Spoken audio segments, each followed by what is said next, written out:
So, welcome everyone to this superpowers session. Right. So, what we are going to do in this session, we are going to understand. I'm very sure all of you would be very well versed with the concept of vibe coding and using these coding agents to build the projects and everything. So, what we are going to cover today is a very niche thing that there's a concept called AI slop, which happens when you do vibe coding. So, a lot of people, when they do vibe code, they do a traditional way of they do it traditionally, which is good for small projects. But when you talk about like production grade projects and big projects, it fails. Right. So that is where we have to how to vibe code efficiently and what is the right way to it. And we are going to use a plugin called as Superpowers.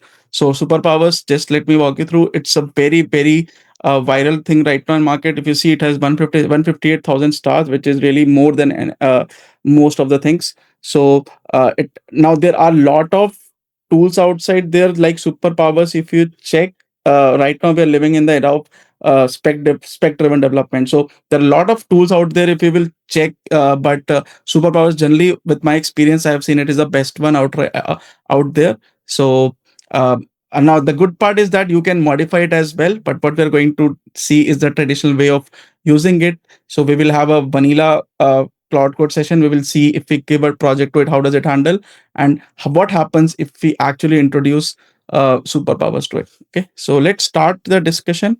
Uh, Let me open the presentation. Okay. So I'm assuming all of you would have done vibe coding, would have started, would be using GitHub Copilot, or like doesn't matter whichever.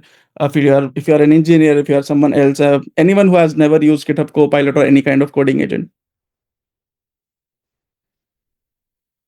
So, or at least you would have heard about it, right? Claude Code or GitHub Copilot, anything you would have heard about it, right? So, what happens that currently when you vibe code, what happens? You go to your Claude Code session or any GitHub Copilot. You just write down that, hey, I want to build an application. I want to add this feature. I want to make something. Okay, and what happens from there? It starts building things. So is it able to build things efficiently? I want to hear from you guys, those who have tried. Or what challenges do you face while doing vibe coding? One challenge that I faced, the context or the memory. Once it's like once you are onboarding the Cloud Code or Copilot, it's like you are onboarding a new employee, and once you are closing that one, then it's gone again. You need to build a context so that it can retrieve whenever we are opening again the Cloud Code or the Copilot.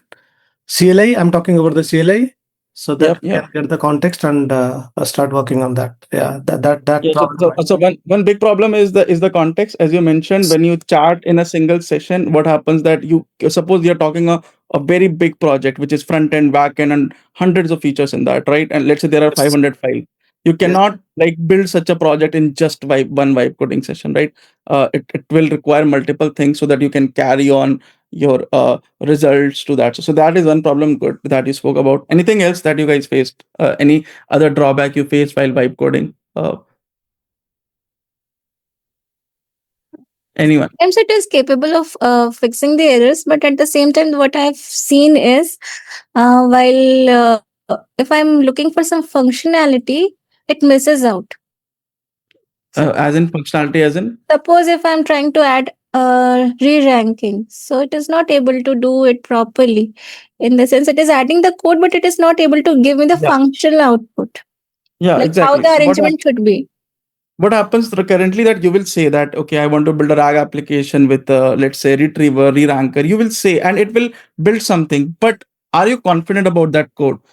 No one is right now, because there is no proper testing, there is no proper evaluation whether things are coming right or wrong, right? It will build your code, it will say, yes, I have built it, and you, but there's no guarantee that whether that AI generated code is correct or incorrect. And that is the biggest fear for the people.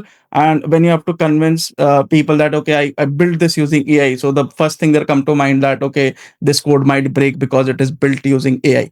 So what we are going to understand is that how to bring structure to your vibe coding. So vibe coding, again, if you for example, a very simple thing, people will say that, okay, uh, Claude Code can code everything. So why do we even need to hire a coder or an engineer, right? Just let anyone who doesn't have any coding experience, just give Claude Code to him and he can build super things. Do you think that is something possible? Yeah, I was thinking the same question only. Actually, I was going to ask this only.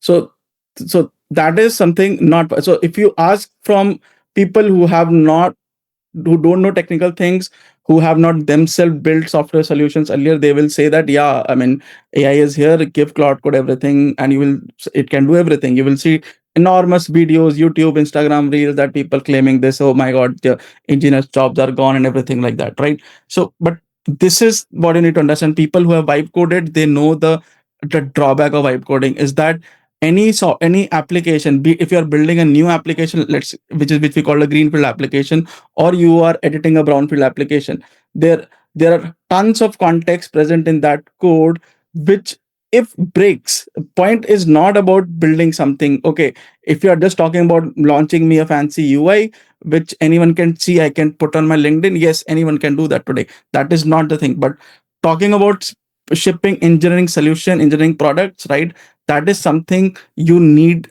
engineering expertise. So there is generally two things. Engineering is not about coding. Engineering are that two different things. One is coding, right, which is a coding specialty, and one is engineering. That is what we are going to learn today.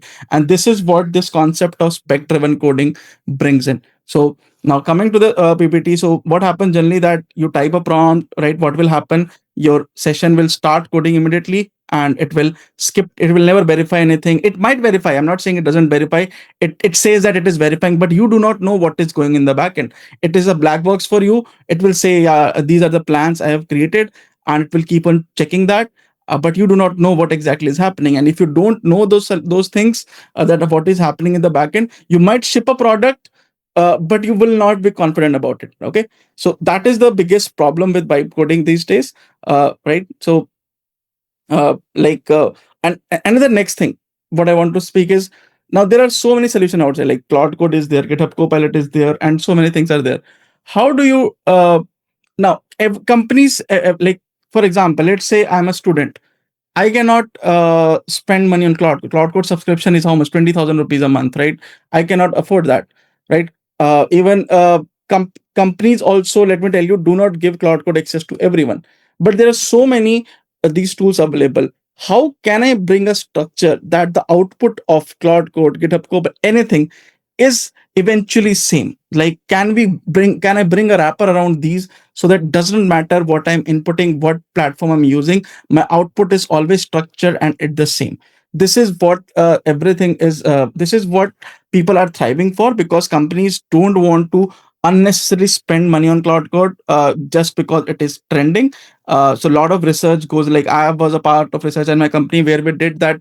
Okay, if I give the same task to GitHub Copilot, give the same task to Cloud Code, what are the differences? Can we make them come better, right? So this is the solution coming from there. So now, now let's come to this discussion. First of all, that what happens, any software you say, any software ETL pipeline or anything, there are two things to this. Two kind of people work into that field, right? One is a junior developer and one is a senior developer. Now, a person, let's say, who joined the company, who is very good at coding, let's say he's only 2 years of experience.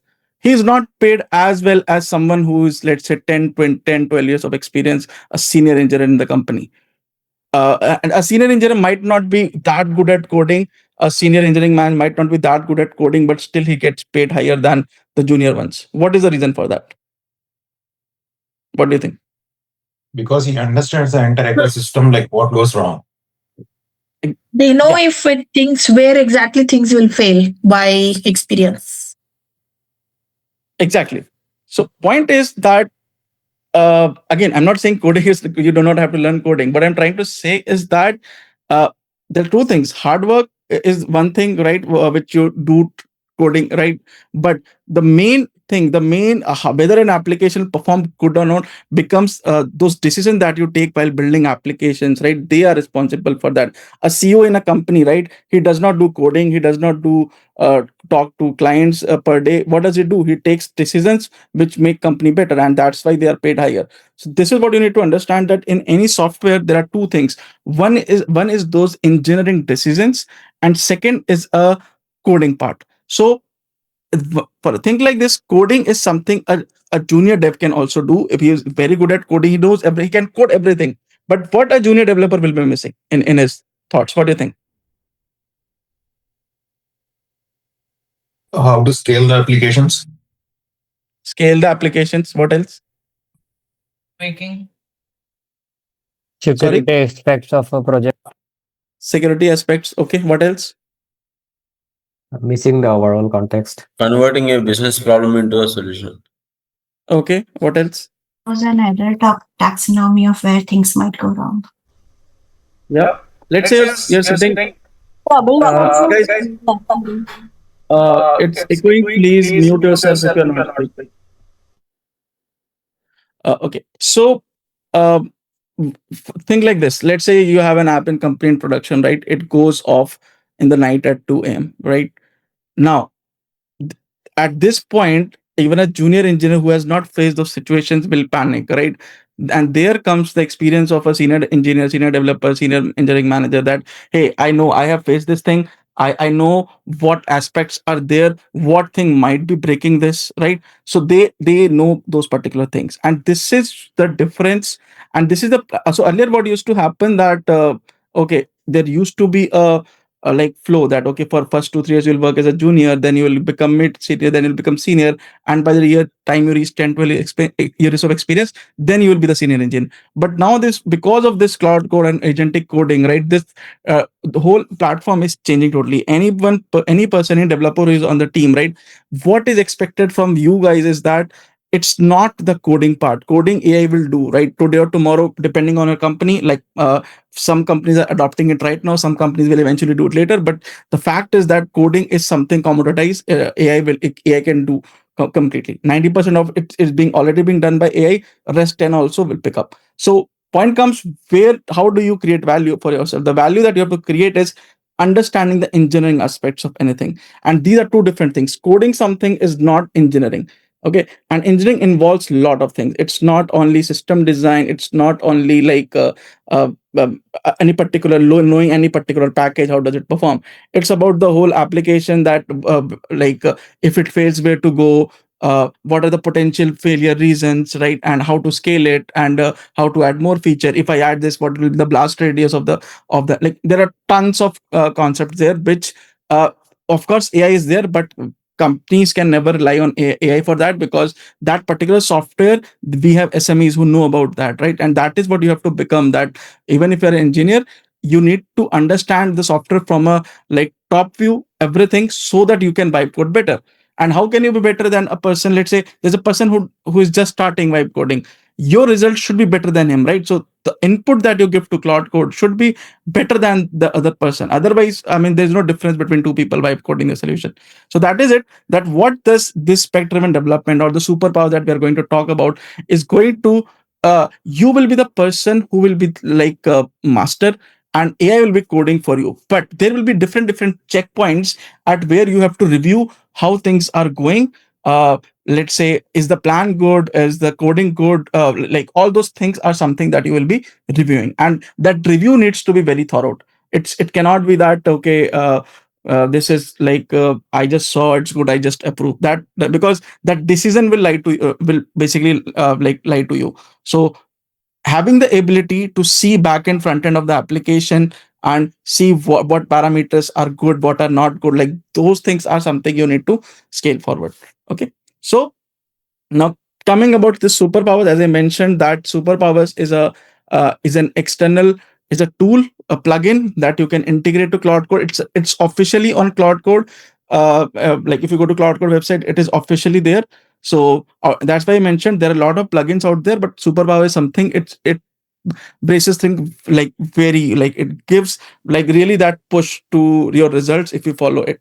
Okay, so what does it come with? It comes up with 20 plus composable skills. It has some sub agents and all that, which we'll be talking about. So now let's think that how does a senior engineer actually work, and then exactly I will link the same thing, that how does superpower work.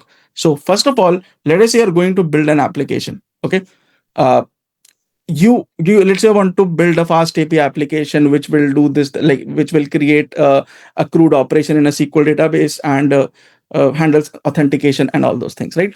You will type in Claude Code or in a vibe coding that, hey, I want to build an application. Currently what will happen that it will start building automatically. If you go to if you go to Claude Code, yeah, it will push you, it will ask you a couple of questions. But if you go to something like GitHub Copilot, it will start building things immediately, right? And that is where what this does is, the first step is that irrespective of what you whatever the task is, first is to clarify the business context. Whatever task is there, get a complete picture of it, right? So a senior engineer, what it will do, that there's a thing called requirement gathering, right? So he will clarify everything, that okay, this is what we want to build, these all functionalities need to be there, and all those things. This thing will be purely non-technical. This will be the functional aspect, that how exactly we want this application to build. Okay, so once he has things clarified, next he will move to the design, that is the architecture phase, that okay, now I know what needs to be built. Now I will plan out the architecture. Okay, that for example, for this application there should be a front end, there should be a back end. In the back end, I need to add these APIs, these rate limiting, these thresholds, like all those things you will decide. Once you have designed laid out the design, your team will review that, hey, design is good or not, do we need to make any amendments before sending to Claude Code, right? So those things you will do. Once the design is laid out, then you will create a plan. A plan is more detailed version of design. Design is just a high level architecture view. But what is plan? That okay, I have to code a fast API app which has 10 endpoints. Okay, now it cannot be built in one single way, right? What will happen? You need to break it down step by step, like how do you work in companies in SDLC? What happens? You have epics, you have stories, and those stories, we say, right, these stories need to be very small, these stories need to be independent, and they should be able to complete in a certain number of time, right? So the plan that we will see, we will build, will be very small plans, and code will basically focus on that particular plan only. It will decide that okay, let's take a small plan, let's build it, let's test whether it has been built or not, and then let's move to next thing. So that's how this coding will work. And once coding is done, then there will be another section where we will verify everything that is being done, that whatever things have been built, I will verify if it has, if it doesn't pass my, let's say, testing criteria, QA test, I will fail it, I will have to rebuild it again. So this entire pipeline is called the SDLC pipeline. We want to automate everything through agentic, but the coding part will be done by that. But these are the 5 decision points which we will be taking during the whole building of product. So any question, anyone?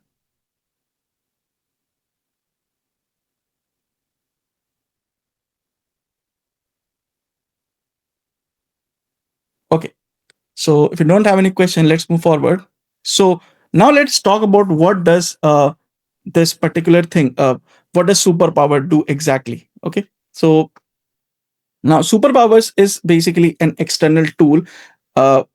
So what it does, it comes up with, if I come here, right, what does it come up? It comes up with this 13 skills. So if you see, it has around 13 plus skills, brainstorming, dispatching parallel agents, and all that.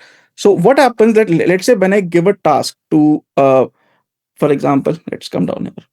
If I give a task to simple vanilla Claude Code, what will happen? I will give that, hey, build me a rate limiter for API. Okay. What will a vanilla Claude Code do? It will say, sure, here is the token burn rate limiter. It will create a function for you, and it will not ask you that, hey, what exactly is it required for? Do you have any constraints? Do you have anything? Like, it will not ask you any question. It will just build something and it will give you. So code will be there, as someone was saying, code it gives, but it does not function because there is no external, like there's no verification of things around it. Now, what does superpower does is, it's a wrapper around Claude Code. Okay, what will it do before you give anything? It will do something called as brainstorming. So before it starts writing anything, it will first of all plan things. It will verify with you, hey, that do you want it this way, that way, and all those things. Okay. So once the brainstorming phase is done, then it will write down the. So you will have to review a file. It creates a file called as brainstorming MD. You'll have to review that whether it has reviewed everything correctly or not, and then it will write a plan. Okay, similarly, based on that, it will take time to write a plan. You'll have to review the plan. You can make adjustment to the plan. And once you have done, the next thing, yeah, please. Yeah, just for my understanding, I'm trying to maybe go a little deeper into brainstorming. Yep. So based on the Claude Code's question that is asked by the user, brainstorming will ask the LLM again for a that is Anthropic Claude, Opus, what should be done? Is it trying to? So let me show you. Okay, this is exactly what the brainstorming prompt is. Okay, so what does it do? First of all, that it will. So before this, let's come. Let me give you a description of superpowers. Okay. So it says that Superpowers is a complete software development for your coding agents built on top of your right. It starts from the moment you fire up agent. As soon as it sees you're building something, it doesn't jump into writing code. So it doesn't initially jump. It will start with the plan, the brainstorming. Right. I'll show you the prompt for that, and it will step back and ask you various questions because your requirement can be like very vague. Right. You might say, hey, I want to build a rate limiter API. What is it required for? Which stack do you want? Do you want like there are a lot of things around that software, right? So if you don't provide it, generally what happens? Claude Code assumes this. And now this is the point that if you are giving a task to a coding agent, and if you have not like subjectively given that I want this, this, and this, what will happen? It will assume things, and the more this assumption you are giving, leaving to Claude Code or any agentic, the more chances of hallucination, the more chances of incorrect results are there. So I want an objective result for everything, and that is what this all about. That bring objectivity to everything that AI is doing. Okay. Yeah, it seemed like magic all this while. I use it, but it seemed like magic. But at the end of the day, I didn't know about this code repository. But it just seems that you ask more fundamental questions of the prompt that it then expands on. I'll show you in the class as well. But so what does this brainstorming phase does? That first of all, it will. So even before brainstorming, what happens? So this is these are the 13 skills, right? The first, it goes into this using superpowers. This is the entry point which you add here. So think like this. This is your coding agent. Okay. This is your Claude Code or anything. Let's say this is my Claude Code. And this is the user here. So user is sending a request. What we are adding another wrapper over this Claude Code. Okay. So now user's request will be passed by this particular before pass. We know that Claude Code can code good, but what we are doing is that we are making requirements clear. So the first thing that gets activated whenever you send something is called as using superpower. So what is this? This is a skill. It will say that take the user question and see if superpowers can actually help. If user is just asking, hey, what is today's date, then you don't need superpower. But if user is asking, hey, I want to build an application, I want to do some refactoring, do some debugging, right? So this is the prompt that goes first, where it will like check if any of your requirement matches with superpower skill. Okay, and it just provide that this is just the entry point. And after this, the first thing that it goes is the brainstorming. Now brainstorming, what does it do? It says that whatever user is asking, nothing is too simple. Even if something is too simple, I need further clarity on that, right? So every project go through this phase. A to-do list is created, right, at config page for everything, and like you create set of parameters. You create a checklist. So we are saying that you must create a task for each of the items and complete them in order. Explore project context. So if there is already a project, explore it first completely. then offer visual companion. So if you are building a UI, what it will do, you're saying that I want to build a UI. Now, generally what happens, Claude Code will automatically build some UI and give to you. What this does at the top is that it will give you multiple options of UI. Hey, that I think a UI can be like this, a UI. So all that initial wireframing also it does and show to you that, so that you can decide where I want to go to. Okay, then it will ask you clarifying questions. Then it will propose 2-3 approaches that you can do this way, that way as well. And you are there to decide whether I should go this way or that way. Okay, it will present you an initial design and it will store the initial spec to a particular folder. You have to go and review the spec that is it good or not, or I can make any change or not. And after it has created the spec, it will do a self review that is it good, bad, or something, or I need to improve, and those things will happen. So this is a very detailed brainstorming. This is a very big prompt they have added, but this particular thing happens at the brainstorming phase. So whenever you give any task, the Claude Code does not start coding automatically. It goes into the brainstorming phase. Clear? One more quick question.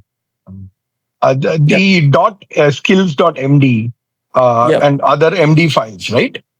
For each of the superpowers. If I have Claude Code and Gemini CLI, so when I run out of my $20 limit, I hit my limit, I should move to Gemini.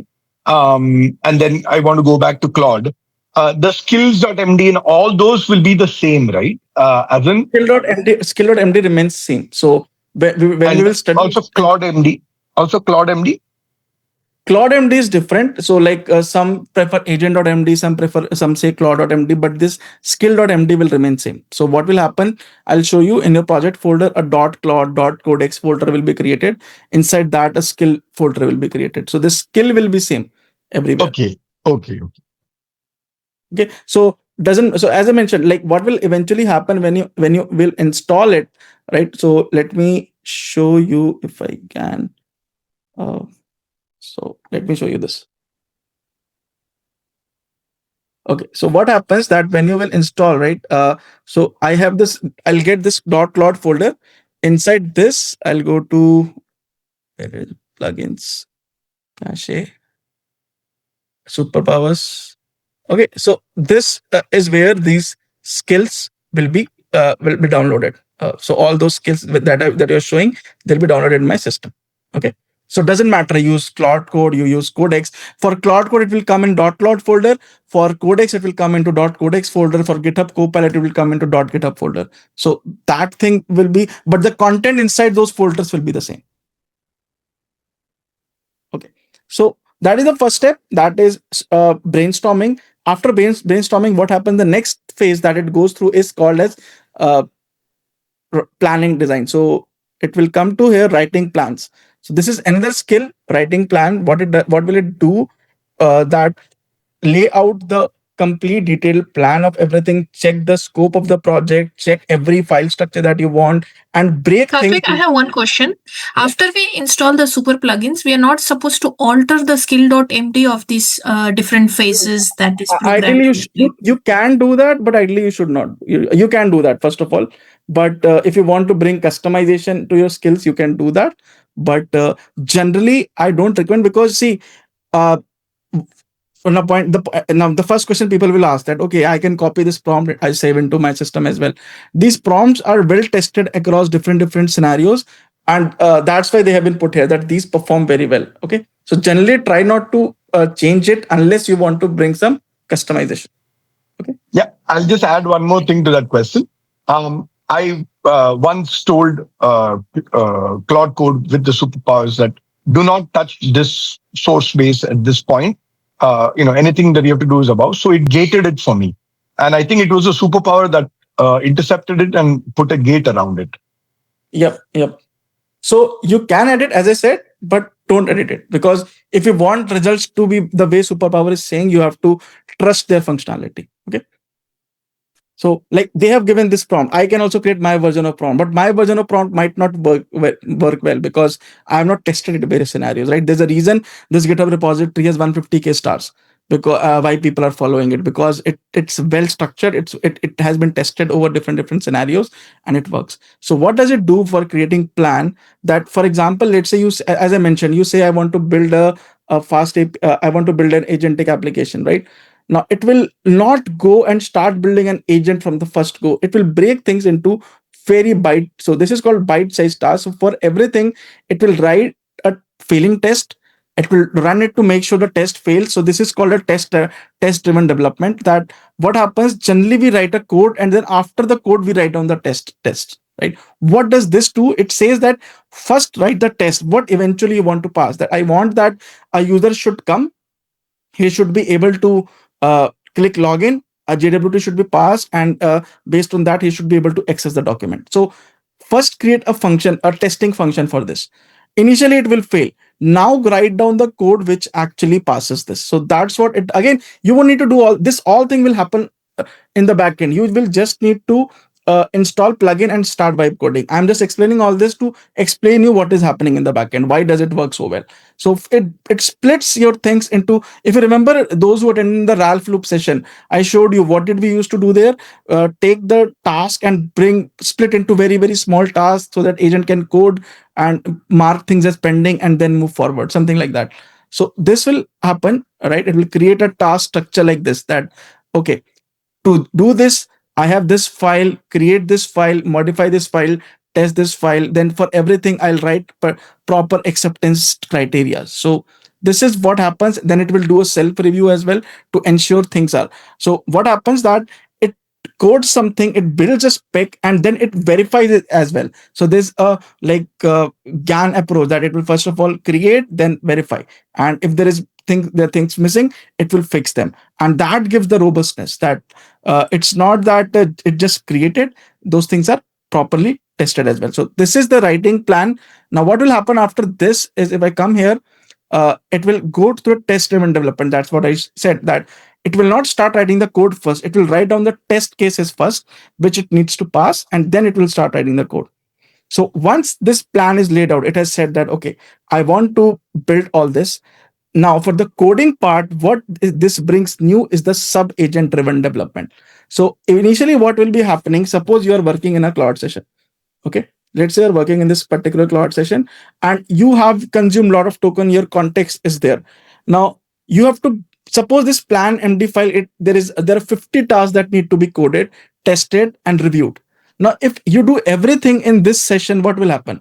There will be context rot, right? There will be AI slop that you see, that functions do not come properly, they are missing things. And this is the reason people who are saying that it creates code, but they are not good because of this problem. So what does it do? For every task, it will spin up a sub-agent.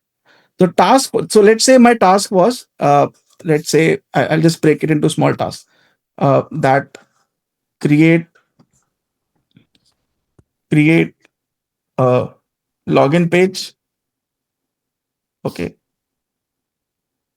let's say create authentication, then create, for example, write unit tests, and then add persistence, something like this. Let's say these are the 4 tasks that plan gave, that you will have to split thing. Now plan will be more detailed. It will not be this level, it will be more atomic. But for example, if you do all this thing, very simple thing, if I give you that do everything in just in one sitting, will you be able to do that? No. But if I say you, hey, do one thing, like you have 10 days, every day sit for 2 hours and finish the task, you'll be able to do better, because every day will be a fresh day for you. You'll have better thinking power. You will be you'll think things rationally. And that is what we are doing here, that for every task, it will spin up a sub-agent. Okay, sub-agent 1 and sub-agent 2, sub-agent 2, and similarly all. So what will happen, this entire sub-agent will have its own new context window, no context rot, because it will be starting totally fresh. The objective of this will be just to do this particular task and report to the main agent that, hey, I have done this, or I found this issues, or whatever it is. So this will be very scope-based small agent, which will start with this task and it will finish when the task is finished. So this best sub-agent driven development is actually what brings the accuracy, what brings the robustness to this superpowers.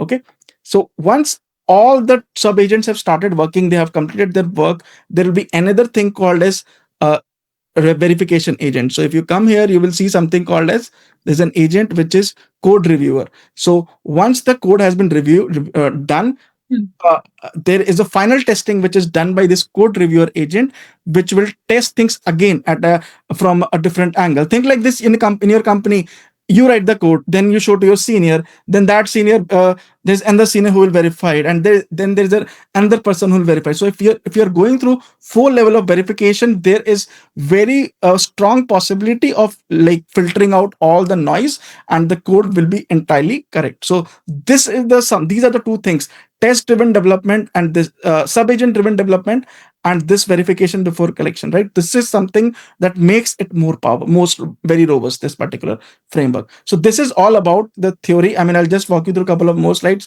but this is all about that how this superpowers is actually making things more scalable, more robust, and trustworthy. Okay, so any question, please? Just a quick question, Satvik. We have CodeRabbit for the code review, right? Which has recently got famous. So how it is different from how the CodeRabbit is different from this verification? CodeRabbit is a separate coding environment, right? CodeRabbit is a separate coding environment, right? It's a separate tool. If you're working in Claude Code, do you go there? See, here everything is combined into same thing in a single infrastructure. CodeRabbit is a reviewer. So reviewer task is specialized for reviewing. What I am doing here is that I cannot get access to CodeRabbit into my Claude Code, right, or my GitHub Copilot. Okay, I want. Yeah, means like Superpower is like a whole ecosystem where we can develop, test, sub agents, review. All things are happening at one place only. Exactly. So the review process of that CodeRabbit might be very good. I'm not saying that the review sub-agent that will be created here will be better than that. But if we put the right instructions, that review will be better. And the code eventually that will come out of your first vibe coding session will be earlier, if you were 40% confident, now you'll be like 90 to 95% confident that my code is better and working. Okay, man. We can treat it as the entire SDLC cycle. We can integrate it over step by step. Exactly. So the objective of this is this only, that to make this entire. So if we come there, the first line, Superpowers is the complete software development methodology for your coding agents, built on top of whatever agent you're using. So we are treating every task as an SDLC pipeline, and we are bringing all the steps of SDLC pipeline into this. Okay. Any question? Thank you. Yes. Satvik, one question I have. If we work in regulated companies, we are not allowed to use public repos, right? So can this be considered as a public repo or a native feature of? This is official in Claude Code. If you see Claude Code plugin Superpowers, first of all.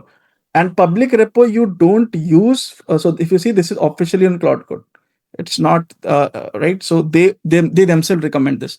Second thing, that public repo, when you are using external API calls or something, what you are doing here, these are just document files which you are putting there. You are not like pushing your data out anywhere, right? And everything. So what will happen when you will, even if you have public repo, let's say tomorrow you want to go with some other tool, there will be a GenAI governance team which will review these files. They will read it. Yeah, everything makes sense. There's nothing wrong in it, and you will be good with it, right? So this is not just like a open source which is risky to the company. These are just instruction files which make things better. So there'll never be a problem in using this inside even like banking systems or any other thing.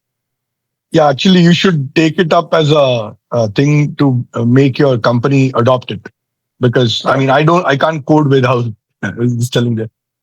My question is, when you do brew upgrade Claude Code, does it also update the superpowers? Because I'll tell you why. The sub agents previously, right? The sub agents, I had to copy that into a separate Claude Code session. So I had to open another bash terminal. copy it there, and I would run it there. And when that finished, I would come back to the original Claude. But after some time, that stopped. So how did that automatically evolve? So when you do brew upgrade Claude Code. So think like this: when you install right now, what happens? This is your Claude Code. Okay, let's say this is your Claude Code, and these are this is your Claude Code, and these are the plugins. Okay. Now, when you do, let's say, brew upgrade Claude Code, what will happen? This will get upgraded. This will not get upgraded. But what will happen when you will fetch it? So inside you go to your Claude Code, you write on /plugins, right? So it will always fetch the latest one from the internet. So these plugins don't get downloaded automatically. But if you have downloaded plugins, they will be in sync with the latest. But suppose you're not downloaded, these will be available as a marketplace. Think like there's an app on, there's an application on, for example, App Store, right? Now it's like that. So you have, this is your mobile, this is App Store. So whenever you want, you can download it and sync it. Okay. And as you upgrade Claude Code, it will automatically sync with plugin marketplace and fetch the latest things. Lovely. That's how. And also one more, if you're giving an example, I also do my Git merge everything using Superpowers. So if you want to show that on screen. I'll show, when I show the actual project, I'll show you all in that. Yeah, if you can demo something, that will be good. No, there is demo. This is not just theoretical class. I'm just explaining the concept initially. Sure. What exactly is going to happen. Okay. Because when I start, you will be asking how is it happening in the backend. So this is it. As I mentioned, these are the skills which I showed you, right? You can check on these are 14 skills, and you won't need to do it. Will manage things automatically. Like I mentioned, you test-driven development, dispatching parallel agents. You won't need to worry about anything. It will do automatically things in the backend. All you will need to do is review the spec and move forward. Okay. So this is it. But just one last slide I would like to show you. Then let's move towards it. So these are the 4 things. One is the things that make Superpower better than other things. One is test-driven development. Another is sub-agent-driven coding. All right, systematic over ad hoc, and complexity reduction, and evidence over claims. This is something that makes it robust. So if I show you this particular thing, so now how does it happen? Let's say you will give a session, that a session will start here. Then you will describe what you want to build. Okay. After this, brainstorming will kick in. Agent will ask, then a design option will be presented to you. Then you will approve it, the direction. Once you approve, it will go to the Git work trees. It will create a new branch and start working towards it, start writing the plan. Then once you approve, then it will go to sub-agent driven development. It will dispatch different sub-agents. Then there will be spec reviewer, which will review all the specs. It will fix, test, requality, passing everything. Okay. And once it's done, verification will happen. And it will finish everything in that branch and commit and raise a TR. That's how it does. So this is the entire flow. Okay. And so now I'm moving to the actual vibe coding, the VS Code and all that. Any question before that, anyone? Concept-wise, that how it is working. I had 2 questions. One is that if we are having so many skills, won't that increase our usage tokens? One. And the second question is, Claude Code also has like an inbuilt plan mode, and then we can use this prompts in there. How would that differ? No, so good question. First of all, these skills that you asked, these 13 skills won't do the So if you know how do skills work in the agentic, let's say this is the context window of your Claude Code. Okay. Each skill, if you see here, let me come here. So this is skills.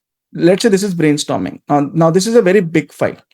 Everything does not load in the initial prompt that goes to the Claude Code. So what happens? Only this name and description goes initially. So what will happen to in your session, for every skill, only name description. So this name description is how much? It is just like 100 characters, right? So 100 into multiply by 13. So 1300 characters. That's nothing. For 13 characters is nothing actually, if you try to see. So it does not. Now what will happen? Agent will recognize that for this particular task, I want to invoke this skill. So it will decide that skill, and then it will load the context for it. So you're not passing all 13 skills text at once into the prompt. It will invoke only that skill which is required and take only that particular text there and inject that particular skill in the prompt. So that is the answer to your question, that if I'm using so many skills, won't it hamper my context window? No, it won't. So ideally, it's recommended that Claude Code's context window is 200K, right? I mean, there's 1 million as well, but if 10,000 up to you're passing in your prompt initially, that's totally fine. Okay. So that is the yep. How is it ensured? Question was asked about token usage, not context window.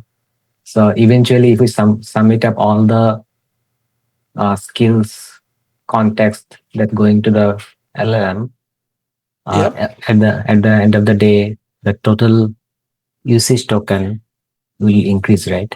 If we have more skills. No, it will not. It will. So total usage will increase. Yes, I'm agreeing on that. That if you use superpowers, your token consumption will be more, but you are getting quality. Okay. Exactly. Now for company, so there's a trade-off. Let me tell you very simply.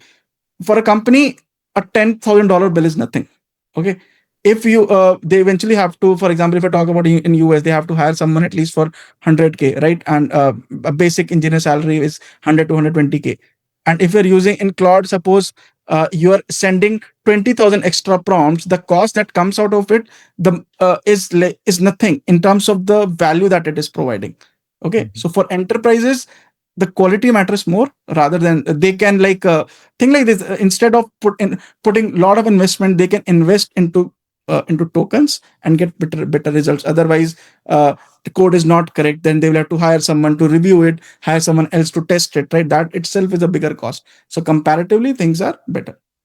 You get it? Got it. So yeah, that is but yeah, if you're using on a personal project, yeah, it's not, I won't recommend it, because if you're just doing project for yourself, creating your portfolio or creating personal project, don't use into that, because unless you have some unlimited supply of tokens and or you're very rich, then you can do it, but then you don't. But for enterprise level, this cost doesn't matter. They talk in thousands of dollars. So for them, an additional cost of $2,000 per month means nothing, to be honest. Okay. So, and just to give a very fair idea, in my company, we were given a few people were given Claude Code access, and they were given that, okay, you all have to do POCs across the entire org of different things using Claude Code only, and see what output comes, right? And in per month, I'll be very frank, people spent around, every individual spent, so there are around 40 people, each of them spent around minimum $4,000 to $5,000 of tokens, and company is fine with it. So there is no problem at enterprise level, because they want to understand what is its leverage, right? So if you build a system that can do create a whole automation software with in $500 token, that's very good for them. Okay. So yeah.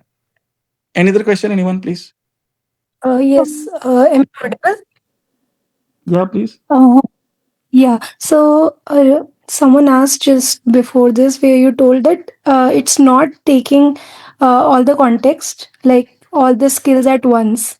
It's Yes. taking whatever is needed. How is it controlling? Is it also being controlled by another prompt? So is So this is every prompt skill only. Everything is prompt. So in the initial only name and description of every skill goes to the agent as a prompt, and there's a prompt that whenever you require, you pick the skill, so it is able to pick that particular skill. Yeah, so that Claude agent has us. Yeah, please. So basically, every skill is an elaborated prompt itself, nothing else. Yes. Nothing else. Yes. But that prompt is it's a prompt, but it's a very very well tested prompt, I would say. Okay. Yeah, and Okay. someone was asking that there's a plan mode in Claude as well. Yes, there's a plan mode in Claude, but it invokes only when it is required. It doesn't enforce it to do it always. Yes, and if you go into some other tools, a lot of time those plan modes are not there, and those plan modes are not as robust as things that are provided by this are. So you that's why what you get here is like a better solution than just simply relying on vanilla solution of Claude. Okay. So I copy all these MD files and give it to my agent. Yep. If I'm doing LangChain or something, LangChain or LangGraph, that's what it is, right? The agent will understand which one to. But the point is, if you just put as a prompt, that's wrong way, right? You are putting all the tokens at once. You have to put it as a skill. So if you understand how does skill work, now that's a separate session I will take. So skill and explain it.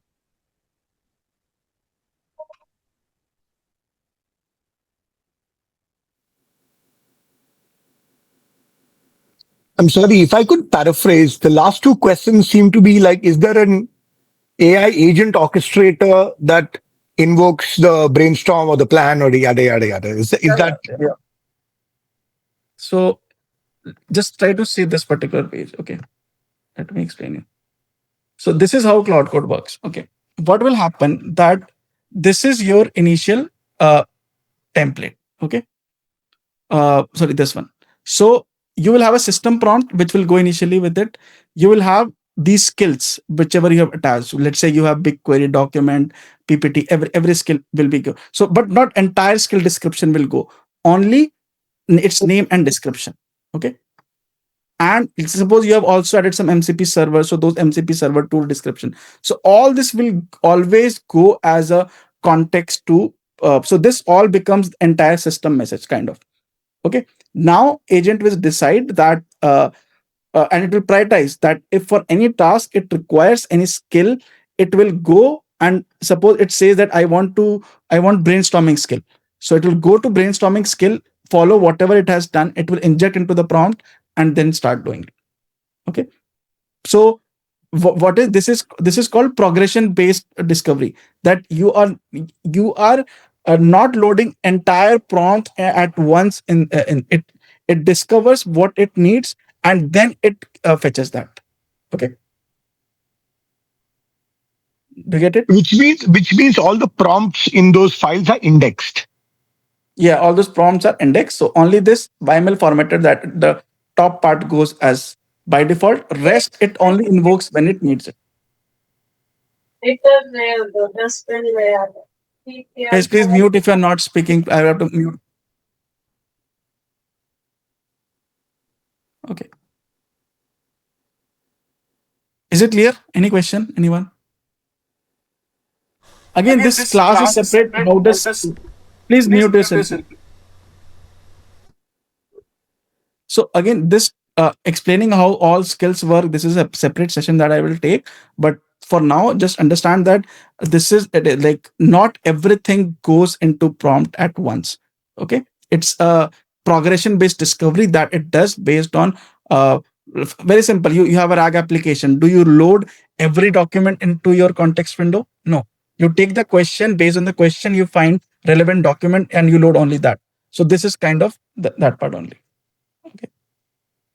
So yeah, see this example, it will give you more clarity. That system agent prompt, these are the initial skills which are present with Claude Code. Okay. So initial message from user, it'll say that, so you have BigQuery, document, NDA review and all that. So user sends a question, fill out this PDF based on what you know about me, and it gives a PDF. So you suppose you submit a PDF to Claude and say, hey, fill this PDF, what do you know about me? Now, what will Claude reply? Certainly, I will use the PDF skill because it has a PDF skill. Okay. What it will do, it will run a bash command and it will invoke the PDF MD, the skill.md file that is in PDF, and it will read how does this PDF work. Okay. It will read that and then it will start filling it. Okay. So it will do that, fill the form and give you the result. So that's how it works. This is called a progression based discovery. Clear? Yes. Basically, it looks like a tool description. It's a tool. It's a tool. So let me tell you one more thing. There's right now you're doing Claude through VS Code. There's a thing called as Claude Agent SDK. So converting all this into an SDK so that you can use into coding. All these skills, if you'll see the log, they are invoked by a tool which is inside this agent called as skill. Okay. So there's a separate tool inside this agent skill. So it invokes all these skills through that particular tool only. So it's just a tool call eventually. Okay. Okay, I think enough of the theory. We should move towards practical part now. So let me open up VS Code. So I'll show you first of all how to install and everything. So let's go to, I'll go to terminal. I'll go to CDS. Okay. Yeah, please, you can ask.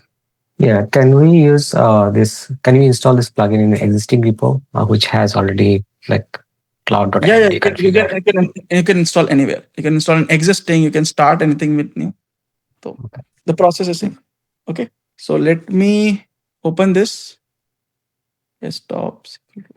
Okay. So this is my session. What I will do is I'll open a terminal here. I'll open Claude Code here. Okay, let's leave. I'll play through terminal only. Okay, let's leave it. So now first thing is installation. Okay. So to install, what I have to do first, let me open Claude. I'll say Claude 1. Okay, so I have my Claude session here. Now what I need to do is let's go to Superpowers.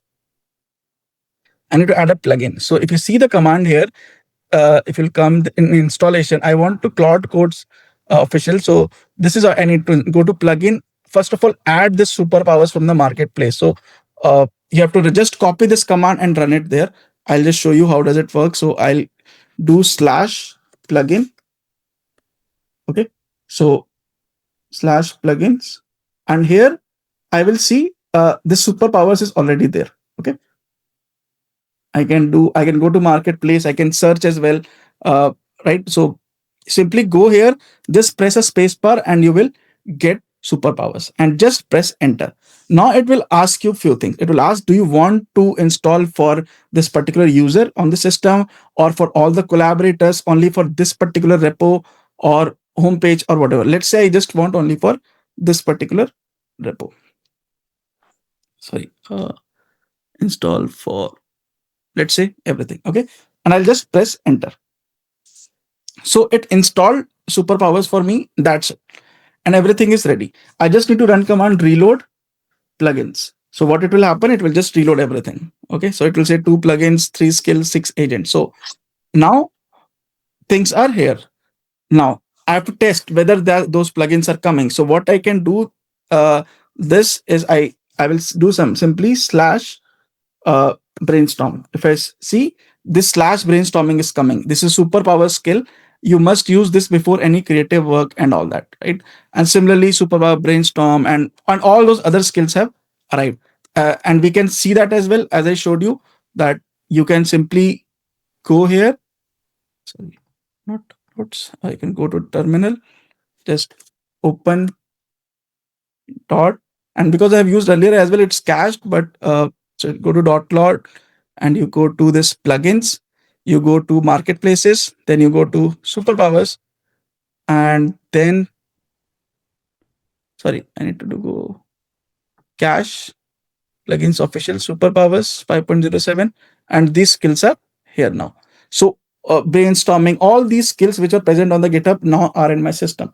That's it. I don't need to do anything else. Now I just need to tell Claude that I want to build something, and these skills will trigger whenever they want, and I will show you when they are triggering. So let's try to build an application, a basic application. We'll try to build a front end, a full stack application. So what I'm going to build is a simple SQLite based CRUD application where so let me just show you what I'm going to build is Can I interrupt for a quick question? Yeah, please. So I see that the Claude Code, the Superpowers repository is like updated periodically, and there are like new features there.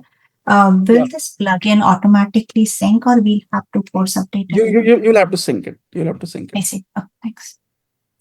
So what I'm building an application. Okay. So now this is your part comes. Now that before giving to Claude Code that, hey, I want to build this application, do some brainstorming on your own as well. That, hey, I want to build a backend of it. So in backend, eventually what happens that I want to create a node creator, that there should be a UI where, so there should be a UI here. Okay. And what will happen in UI there, let's say there is a button to login, for example. Okay. So this is the login page here.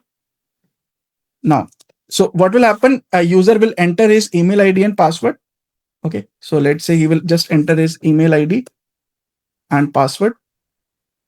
So he will be verified based on that. Now, so user email ID and password. Now we know that for this, I need a backend. So I'll say that, okay, for this, I'll take a backend on FastAPI. So I'll create some FastAPI backend endpoints. Okay. I don't need to know in detail that what all API should be created. I just know that backend should be FastAPI. Frontend is, let's say, React based application. Okay. That's all. Okay. And what I want, I know that because I need to add all this, what will happen eventually, this password, everything will be stored in a data. So in the backend, I will use a regular SQLite database. Okay. You can use any complex thing as well. Now SQLite database will be there. Now what will happen that a user will come here, he will create his notes and he will save it that he can review it later. So it's kind of my personal notebook that I log into system, I write something there, I save it, and then tomorrow I should be able to come and view it. So I want to build this application. So this is more than enough for initial brainstorming. So what I will do, I'll go to Claude Code. I'll simply write down this requirement that I want to build a full stack application where users can maintain their personal notes,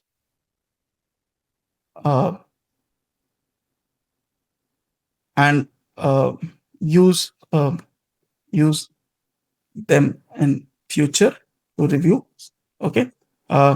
So I want a React based UI, and again, even if you don't give a React based UI, what will happen? It will prompt you. But again, I know that my company's tech stack is this, so I can still prompt it. So I'll say I want a React based UI and a fast API backend with SQLite DB for persistence of user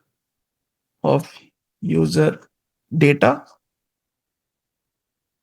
and authentication. So I'll say I want, let's say, use JWT for authentication. Okay, let's say this is it. I don't want, I don't more than this. I don't want to type anything. Okay, this is my initial thing. This can be a very raw. This can be anything, right? So that is it. Now what will happen? I will give this to Claude. So what should happen? What do you think?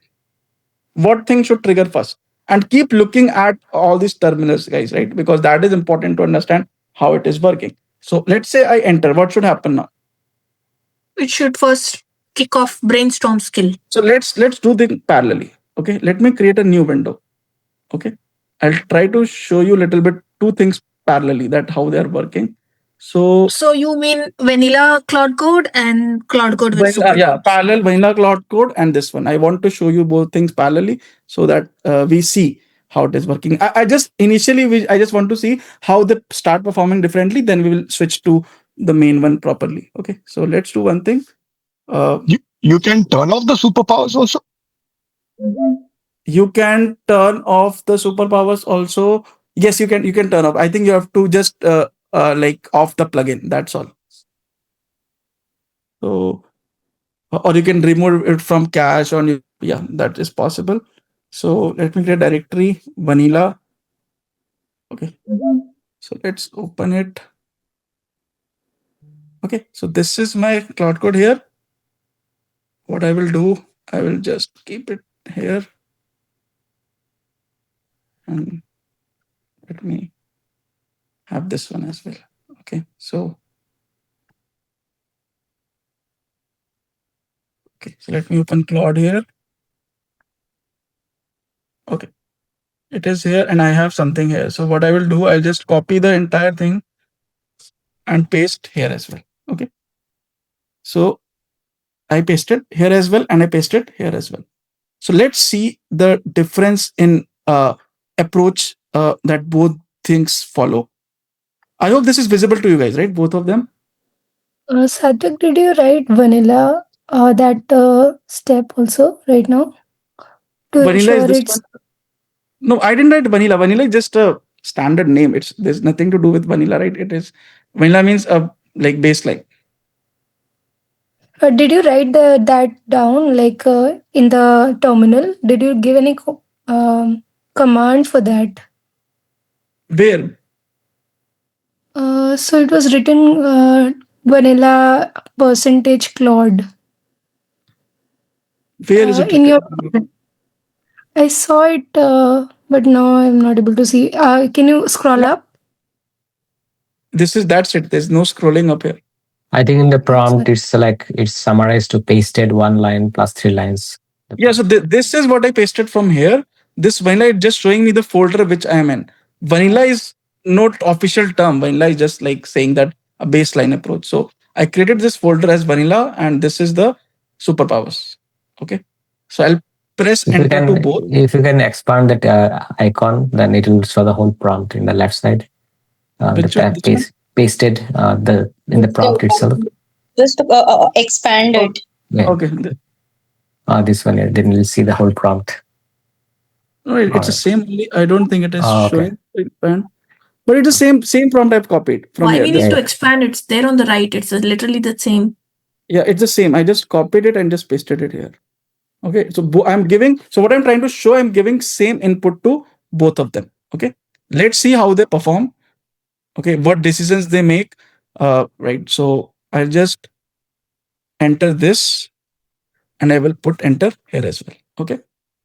So see, it is saying thinking with high effort, and so what did it say? Loaded successfully skill. Loaded skill. Right. So superpowers writing plan. So it loaded this particular thing. Why did it load the wrong skill? Yeah, it loaded the wrong skill. Wait a second. So I'm using writing plan skill to create the implement. It should have loaded the this one. So the first difference, if you see, is that it started creating that. If I come to the left side, right? What did it do? I think it did because I had generally you have to close the sessions before, like once you reload skill, you have to close terminal, then begin. I think correct. That's why I didn't load properly. I will do one thing. Yes. I will just go to terminal. Okay, so I will write it down here. Claude. Okay, this was the task, and I will just okay. Let's skip the. I'll just that use proper thinking, something like that, and I can give that here as well. So let's say I give it this. While that is running, I just had a side question. I see that you are using Opus 4.69 million. Pick the right one. Yeah. So just I'm coming to one thing. So if you see this, pick the brainstorming skill, and it is doing something. So what it is doing, it is saying exploring project, ask clarifying question, propose approaches, present design, write design document, and everything. It is saying, right? What did this left one do?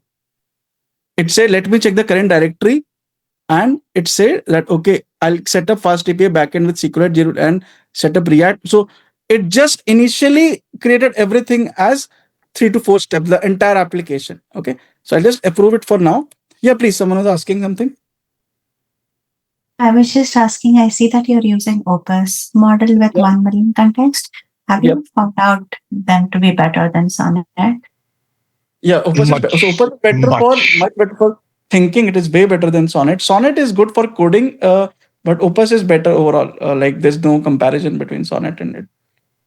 Yeah, I found out if I start coding with Opus, it's doing really bad job, but with Sonnet, the coding is better. Yeah, Sonnet is built for coding. Opus is built for architectural thinking, brainstorming. Okay, so and your other one, Haiku, is for the all other tasks. So if you see this one, right, it found the right brainstorming skills, and then it's a fresh project directory, no existing code. We are starting from scratch, right? And it is asking me question. What is the question? What is the primary use case for these nodes? Pick the closest match. Simple text. So it is. I said I want to keep my notes. It is following me up that which kind of note you want, simple, rich, markdown notes, or something else, right? So it is in the first step, that asking clarify question. So let us say I just select that markdown notes, or maybe rich simple text notes for now. Okay, I'll say simple text notes.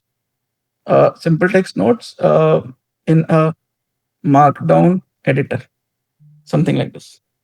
So I'll press enter and let's come here. So what does it do? One, and it will start setting up backend, it will start coding automatically without even asking me. Now next is what level of note organization do you want? Flat list, like category tags and all this. I will say both tags and folders. Okay. So let's say both. So I think I can close the left one, right? You guys understood that what is the difference between them? That this is going towards the thinking for the left one, vanilla one. Right, we can close this one, right? So let's come here. So now it is asking what do you want for authentication? Basic auth plus password reset. Okay, so I'll say basic auth for now, given that I don't want to add a lot of complexity right now because of the session timing. Basic auth with JWT. Okay, that's all I want to do. Yeah. So, what kind of features do we want to add around the nodes? Just create, read, update, delete nodes, create, search. So I'll just keep it simple for now. Okay. I'm just telling, because if I give it complex, the problem is that it will take a lot of time to think, come up with plans. So our time of session will increase. My objective is just to show you that how it is. For the Markdown editor, what editing experience do you want? Split, name, toggle mode. I'll just say editor on the left. Okay, so let's go with this one. Let's do something else for toggle mode. I'll take it. No, so what is happening that it is doing a lot of thinking before giving you things so that the output that comes, it's in your control. Now the last thing, any preference in the UI, I want, I will say, let's say I want a dark mode. Okay. Dark mode, I'll say use best React libraries, clean, and don't use traditional, don't use default AI themes, for example. Again, for UI improvement, there's another package I'll cover some other time that it's called Impeccable. That is very good. But so what happened? So it says that, okay, here are 3 architectural approaches. Approach 1 is this, white, React plus Tailwind, whatever it is. And it recommends as well that I recommend this, but it has given me approach A, approach B, approach C. And for each, it will give me why I recommend this, that why it is the fastest, like whatever reason it will give me. And again, I am not a front-end developer, but it gives me something, right? So I can ask someone in my team to review this before moving ahead. Then B, it has given trade-off that it gives you polished components out of the box, but you'll be fighting its design language, right? So that is a problem, and like it will give you multiple. So let's say I approve let's go with approach A. Okay.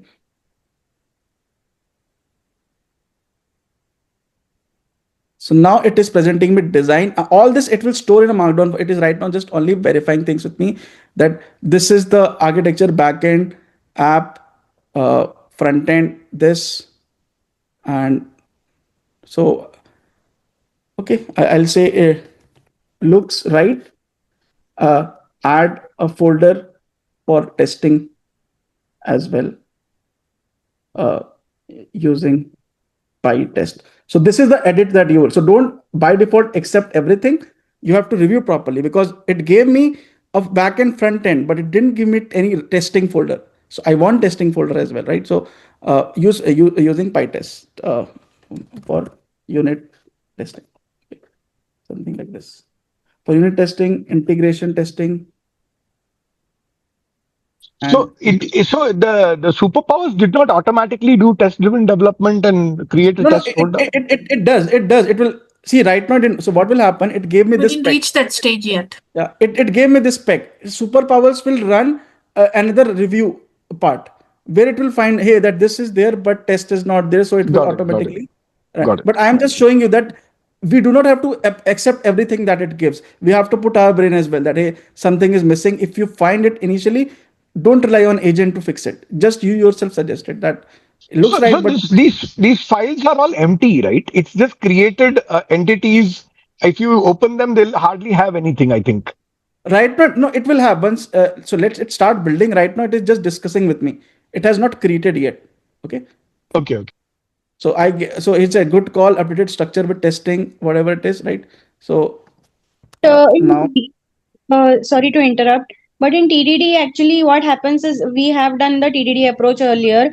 The test cases have to be written first, and yeah, according to the expected result, what we want, as per the expected result, the developer will write the code. yes, So here, yes. where are the test cases or the unit test cases? It has not written anything yet. It is just showing me file structure, that this is how your file structure will be created. There'll be But the SQL test, project. no, my doubt is under the test, we need to have like at least a high level test plan or something like what kind of test we'll be running before the development starts.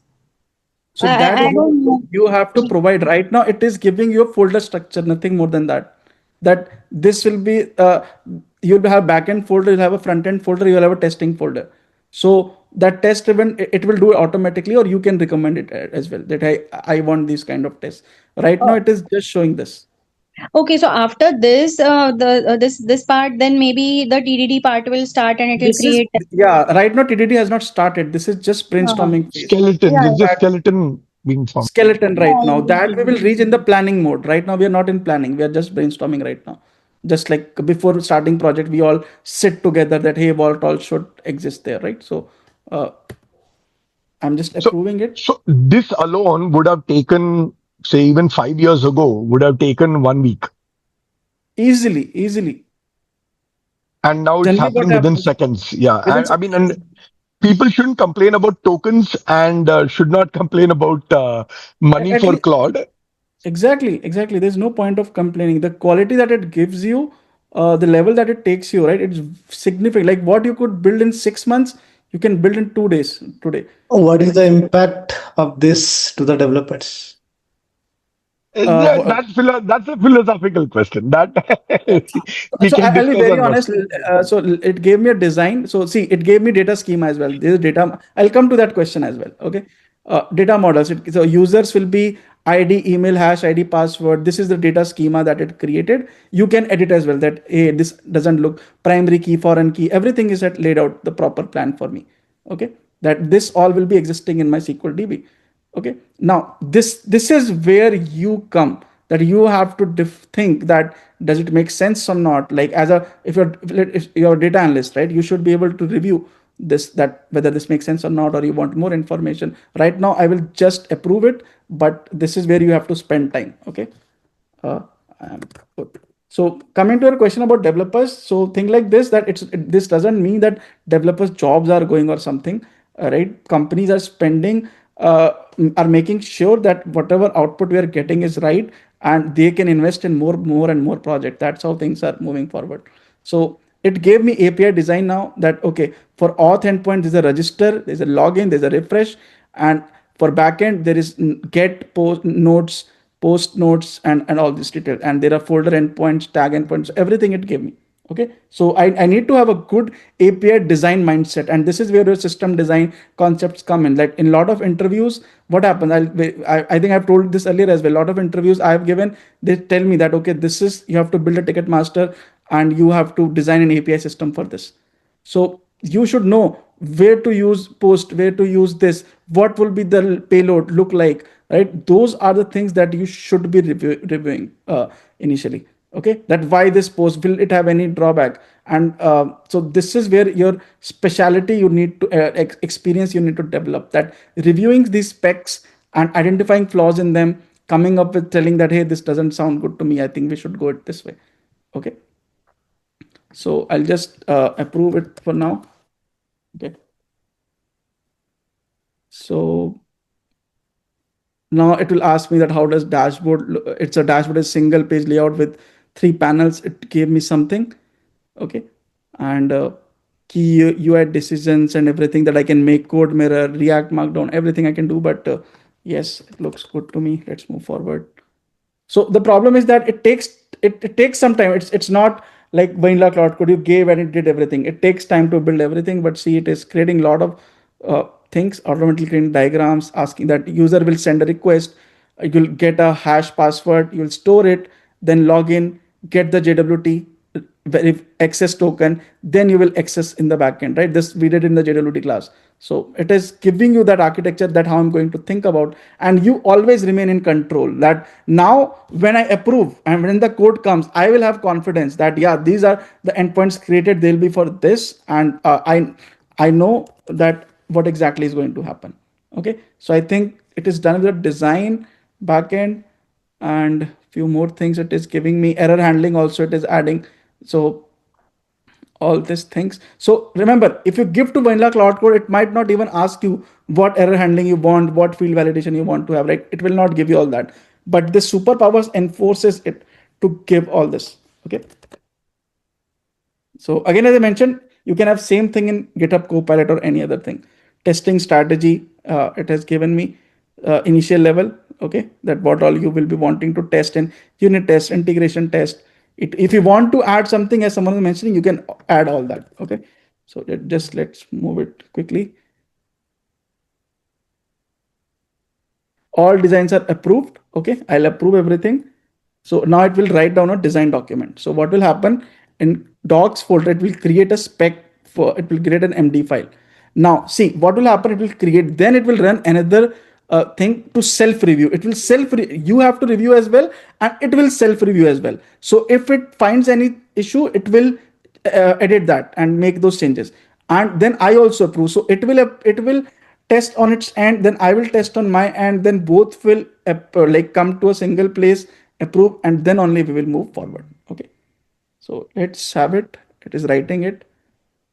Again, that question of developers I will take at the end. Any other question? Anyone, please tell me.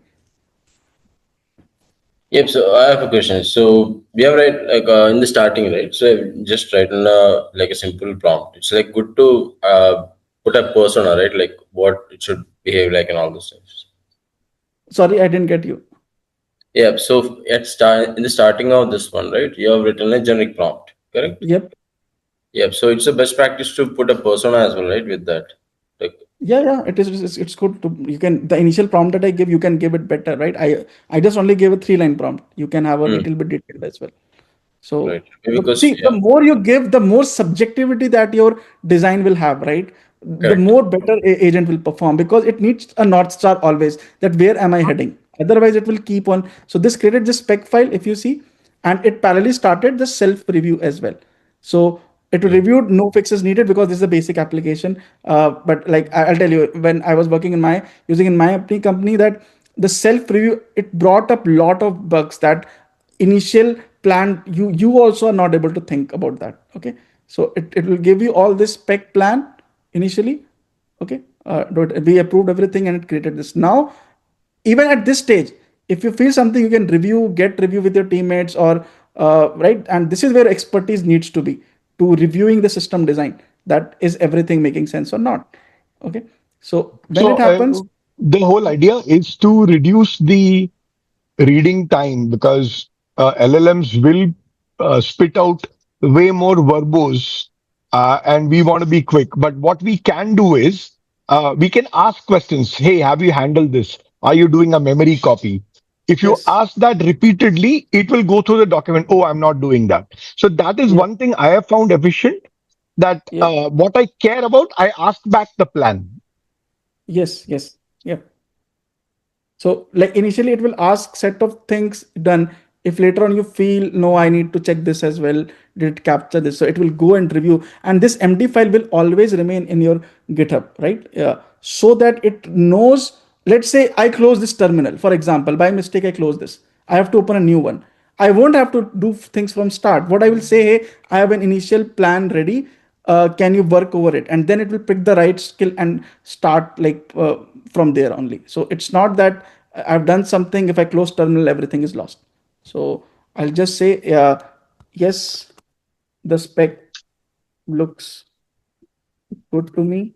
Move to next phase. So if it says spec written, please review it and let me know if you want any make changes before we start adding on the plan. Okay, move to next step, implementation.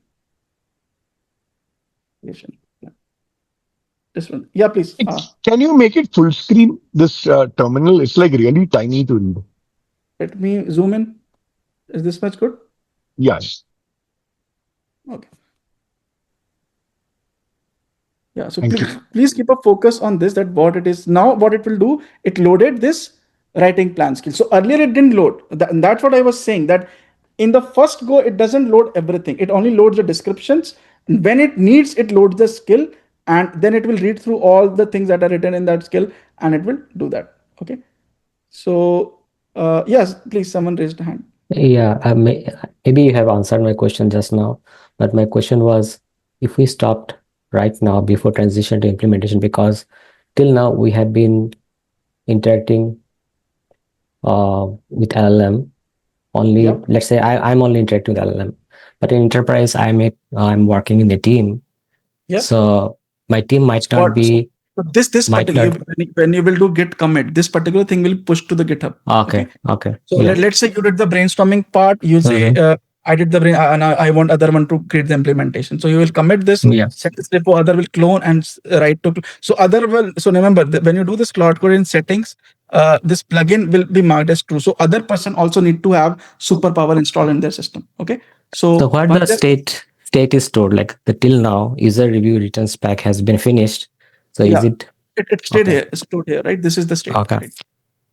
And the other, let's say team member, let's say a architect wants to review this. So if they are not satisfied with my initial design decisions, They can change it. and they can overwrite, right? They can ask to override and come. Right? So for example, you Okay. did brainstorming, you said, hey, I did this, my level of brainstorming, see this, and then you can carry on. You can tell me if you want to change something, or you can start Okay. taking from here. So they will take it, they might add, reduce something. For example, they can give to Claude, hey, this is the spec. Can you do a proper critique review and think whatever is missing, and they can add more things to it, right? Okay, So got it. that thing can keep on going.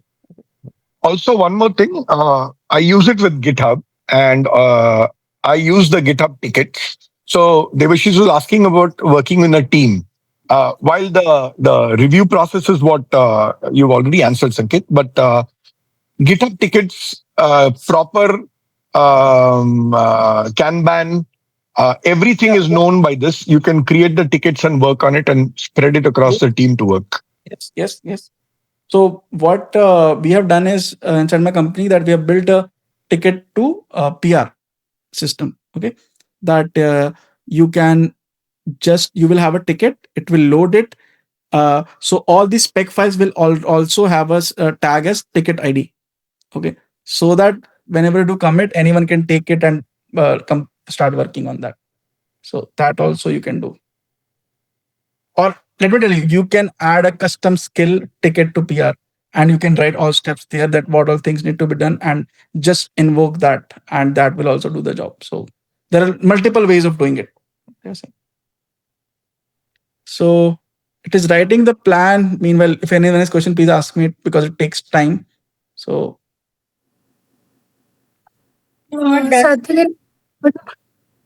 So I could not fully understand how to work in a team while. Can you repeat that thing?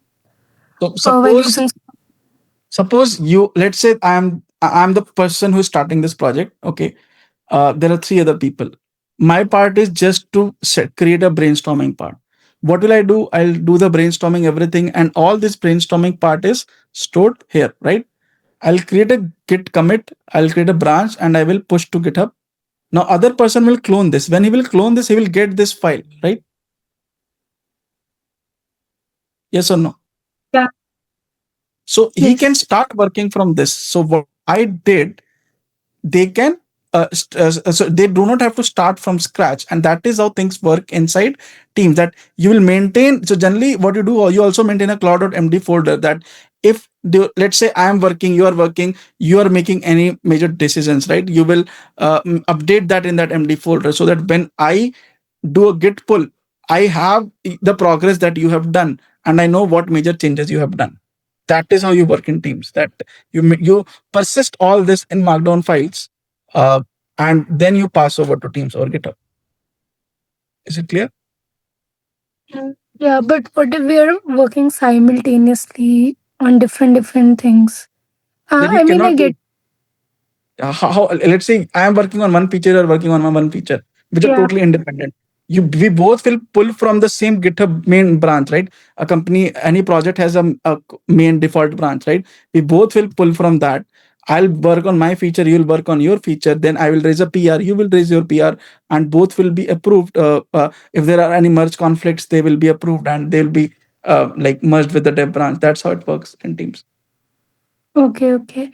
And what if we have to check, like if we have to start in between, like if we have worked in a project and then we need to in between switch to superpowers, how will we do that?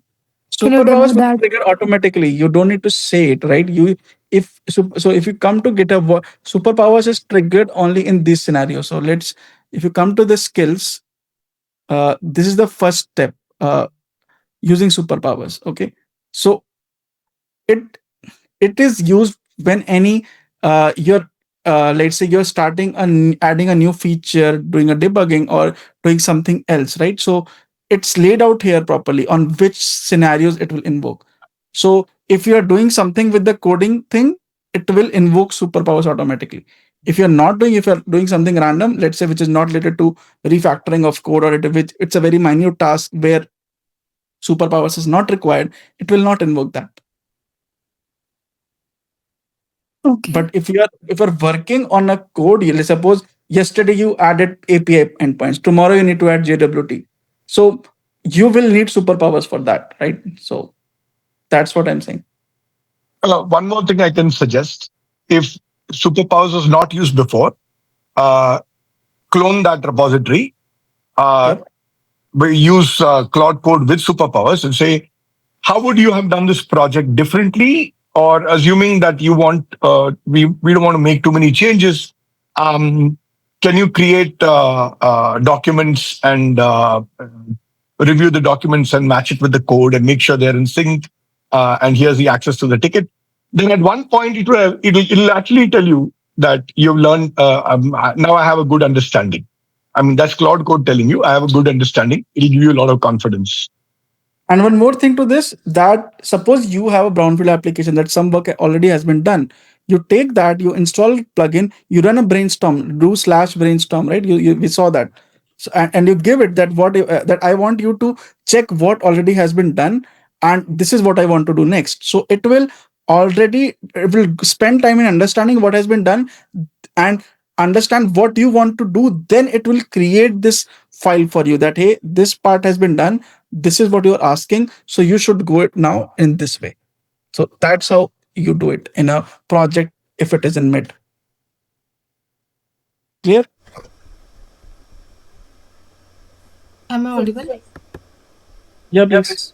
How can I get the recording of this session? Like, where can I get? There's a echo. Please, can you mute everyone? Okay, let's please go one by one. Right. So just 1 second. The recording will be provided. It will be put on the school community. Make sure you have joined that. The request is pending. I will approve it after the session. The membership is still pending. So yeah. I will approve. I'll approve it after this. Sure. Thank you. So if you see this, please mute yourself.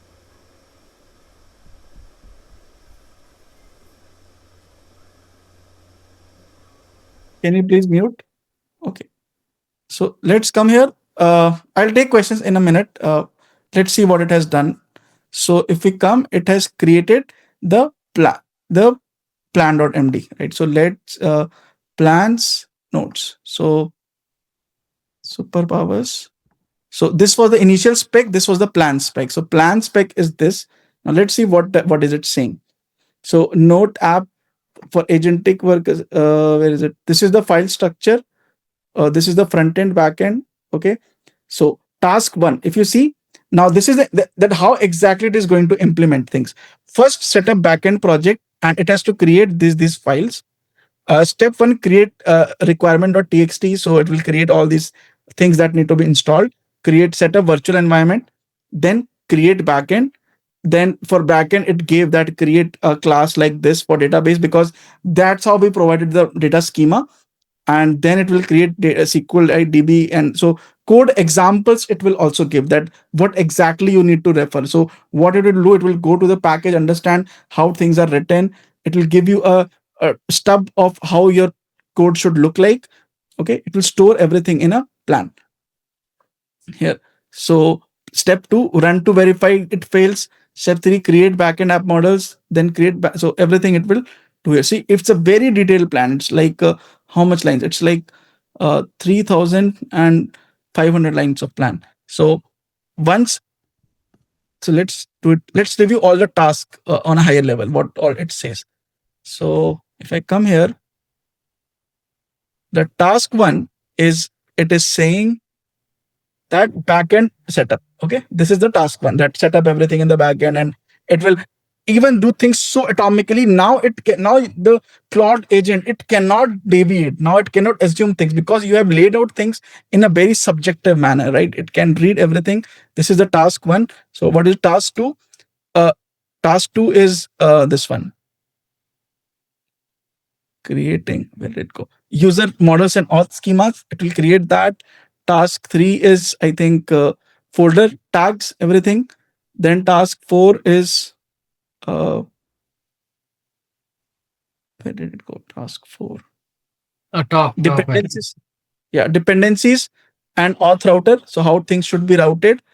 And then you will come here. Step number 5, folders router.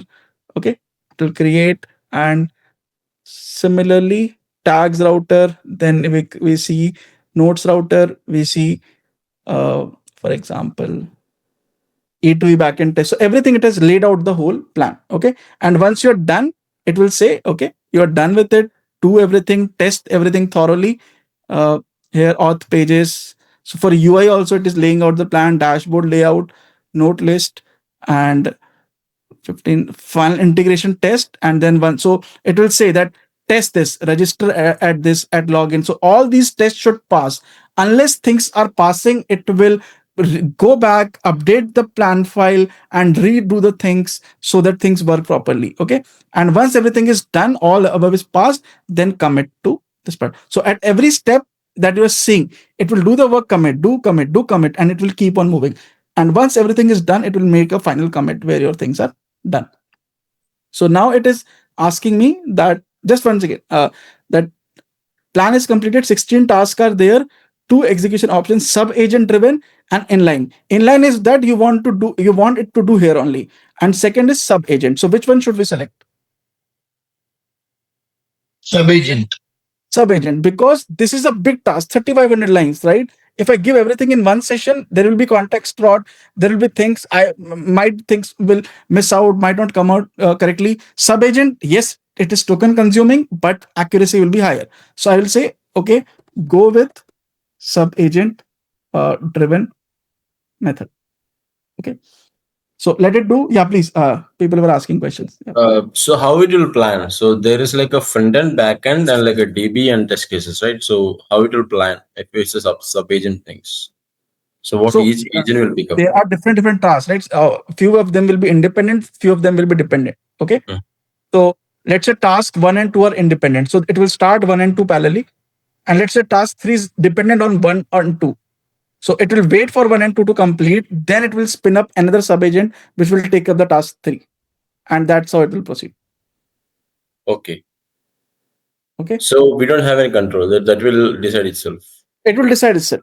So basically on a task, for every task, we saw 16 tasks here, right? So so assume this way, it will spin up 16 different sub agents in the backend, but it will trigger them at different phases, depending on whether they need parallel execution or they need a series execution based on that. And they won't consume the parent tasks context window. I'm not context window. No. It won't force auto compacting, right? No, it won't force. Will have, yeah. That is the beauty of sub-agent, that whatever tokens we are having in this session, they will not go into those sub-agents. They will be given, think like this. I opened a new terminal. Okay. I opened a new Claude session and I asked that, hey, build something for me, this, right? A small task, which is measurable. Okay. So it will do into that and handle to my main session which was going on. So these are tasks, backend and everything, right? So it will we'll read that how it is spawning the sub agents. Let's see how it does on its own. That we totally don't have control, but you can control it by updating that skill file in the backend. So there's a skill in the backend. If you see here, if you come to this page, sub agent driven development. Okay. So what happens here? It execute plan by dispatching fresh sub agent per task with 2-stage review after each. So first it will do, and after that there'll be spec compliance review and then code quality review. So spec reviewer and code quality reviewer. So once it builds that task, it will launch 2 sub agents further to review code and review quality, and then implementer. Okay, so that's how it is ensuring that whatever is coming out of the sub agent, it is better. Okay, yeah, please. Any questions, anyone? So how does it handle errors? If there is, because you have a North Star, right? That I want to achieve, I want to pass this test. That this is the function, these 3 should be the endpoints, these 3 should be the parameters, and this should be output, right? So it will create function based on that. It will try with different inputs and see if it is working or not. That's how it does. What if I want to change anything, like the backend or anything? How do you can change it. You can change it anytime. Like you can come here and you can change the plan. You can say, hey, I made some changes in the plan.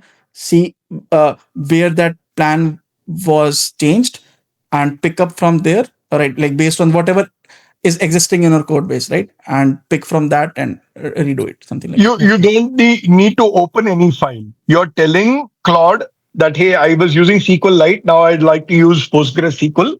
And it'll go do it. And you can even, yeah. Why don't you try that actually? Yeah.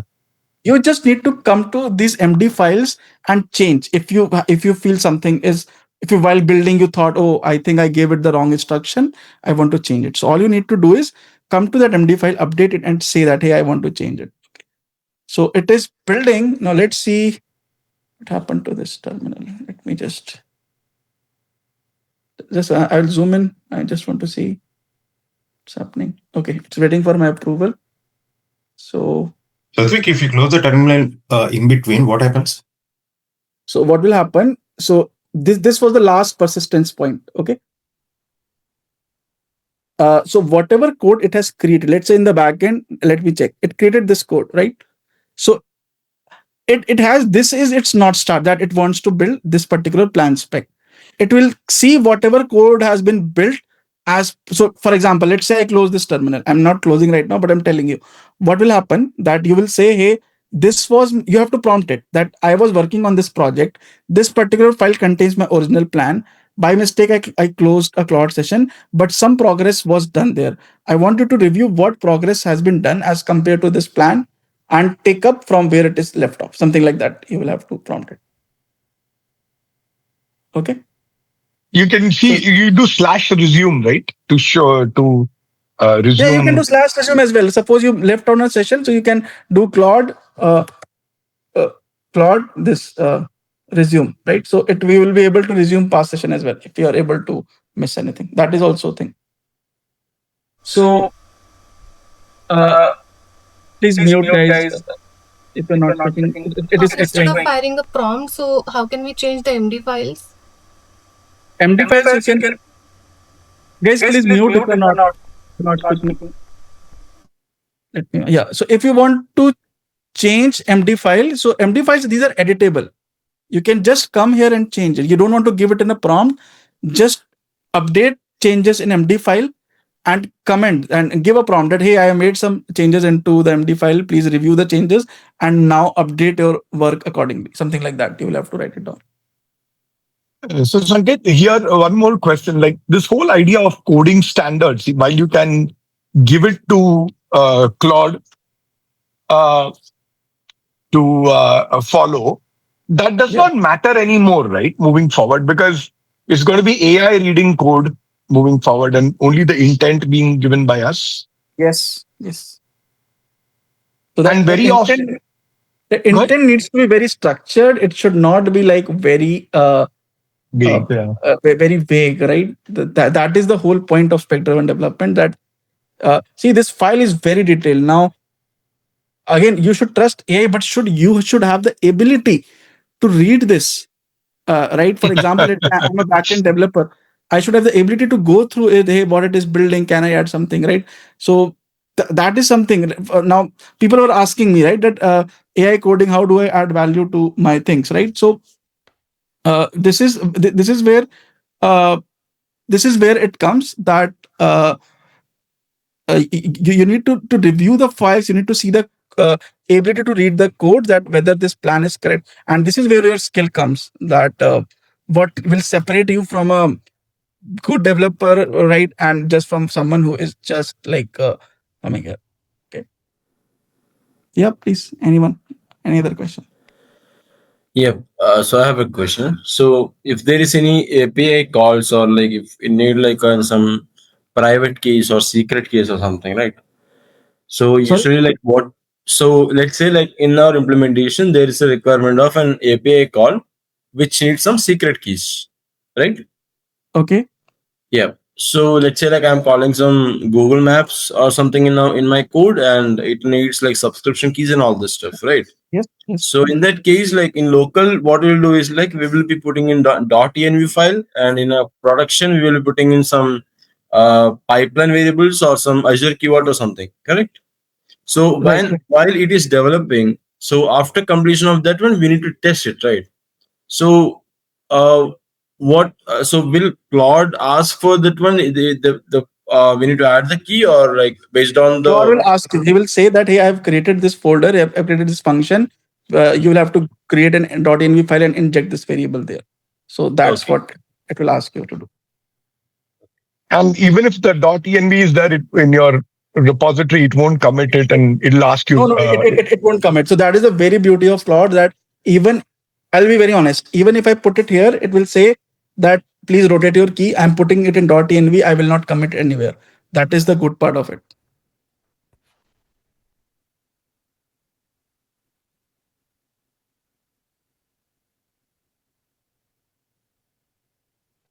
Yeah, please. Anyone? Any other question? So see, it is dispatching sub-agent 4. Okay, it is working on the task 4. Just so 3, it has. I do some changes in my code. I assume that this is something I need to add some feature.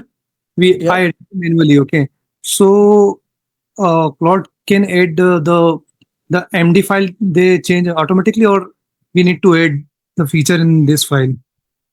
You won't need to add anything. You will just need to suppose you're, as I said, you're working on a brownfield project, that you already have a project. You want to add, you want to do some refactoring over it. Okay. So what you will do, you will use the brainstorming skill for this. You'll ask it to, hey, review the code base, whatever has been done, and this is what I need to do. It will first review the brainstorming will first review your code, and then it will check your requirements, and based on that, it will automatically create MD file. You don't need to create these MD files. It will create itself. Is it clear? Yes. And another method, for example, if you have a project which is like as a brownfield project, a good way of doing things to reduce token is use something like this Graphify. So for Graphify, what does it do? It just a single command. It will create a knowledge graph of entire your code base, which agent can invoke as an MCP tool and get all that information very quickly. So this is, I mean, I'll show this in some other session, but this is a very good tool that because what happens, agent has to go read every file one by one. It consumes token. If you want to reduce that, you can create a knowledge graph like this, so that it indexes the whole code in a file in your local, and it can check it whenever it is required. So that is a good way of working on brownfield repos.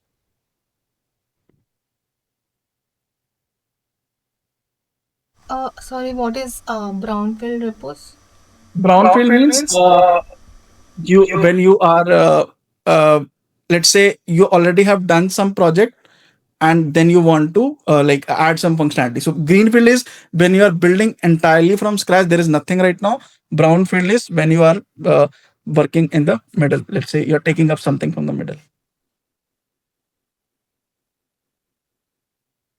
So in this way, any existing like halfway projects are brownfield. Sorry. So in this way, any existing like midway projects are there which are not completed. Those are brownfield. Those are brownfield.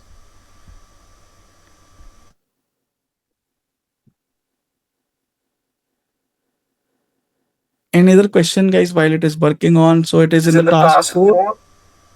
And So it's a spec-driven framework.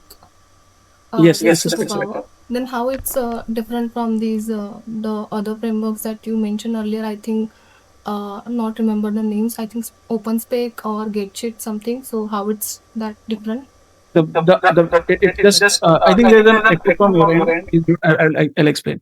So how it is different from the existing ones is the orchestration that they handle. For example, what OpenSpec does is that if you you take it, it analyzes that, it takes, so it doesn't do this thorough. So the difference is how they're orchestrating. What OpenSpec does is it will take your code base, you'll give it some task, it will understand it, and it will track the changes and do things for you. So it also does the thing, but the quality and the depth to which this superpowers does is not there in anything right now. So that's what it's just that there are multiple products out there. Which products provide the best value? So super agent does it in the best way right now. So that's the difference, I would say. Yeah, and I also add one more thing, right? I've hated a lot of the processes, be it test-driven development or writing specs and writing details. But when you see really good GitHub repositories from non-Indian companies and people, it is so beautiful to see. And I feel ashamed that I didn't follow all of this. What Superpowers has done is that it says that these are actually mandatory. These, TDD and creating a plan, breaking a task down into multiple things. It's actually mandatory. And that's the structured way of doing development. And that's what it enforces. Correct. In OpenSpec, it just creates one change log file, and through it monitors what change has been done, what is left. But it doesn't do this level of brainstorming, sub-agent driven, test-driven development. All those things are not there in this. So that is the part of it.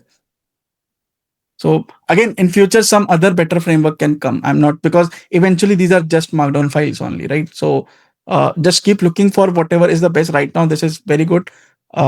But you should try different, like there is get shit done, there is OpenSpec, SpecKit, and there is BMAD. BMAD is very good. If you have heard, like something which is comparative to this is called as BMAD.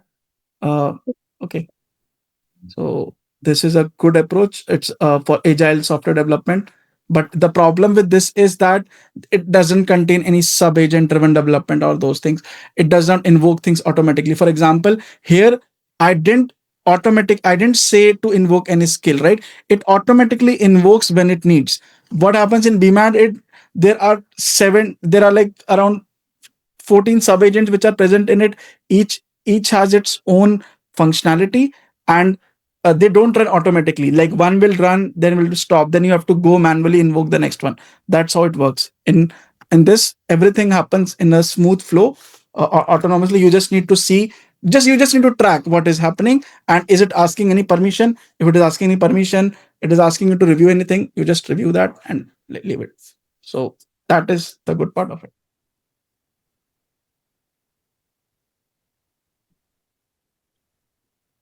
So yeah, I mean, if you are now, the good part of another good thing is that I am not a front-end developer. I know Python good, but I don't know React and all those things. Even then, I'm able to build things better, because I know that, okay, something will be built, but I need to build quality gates around it.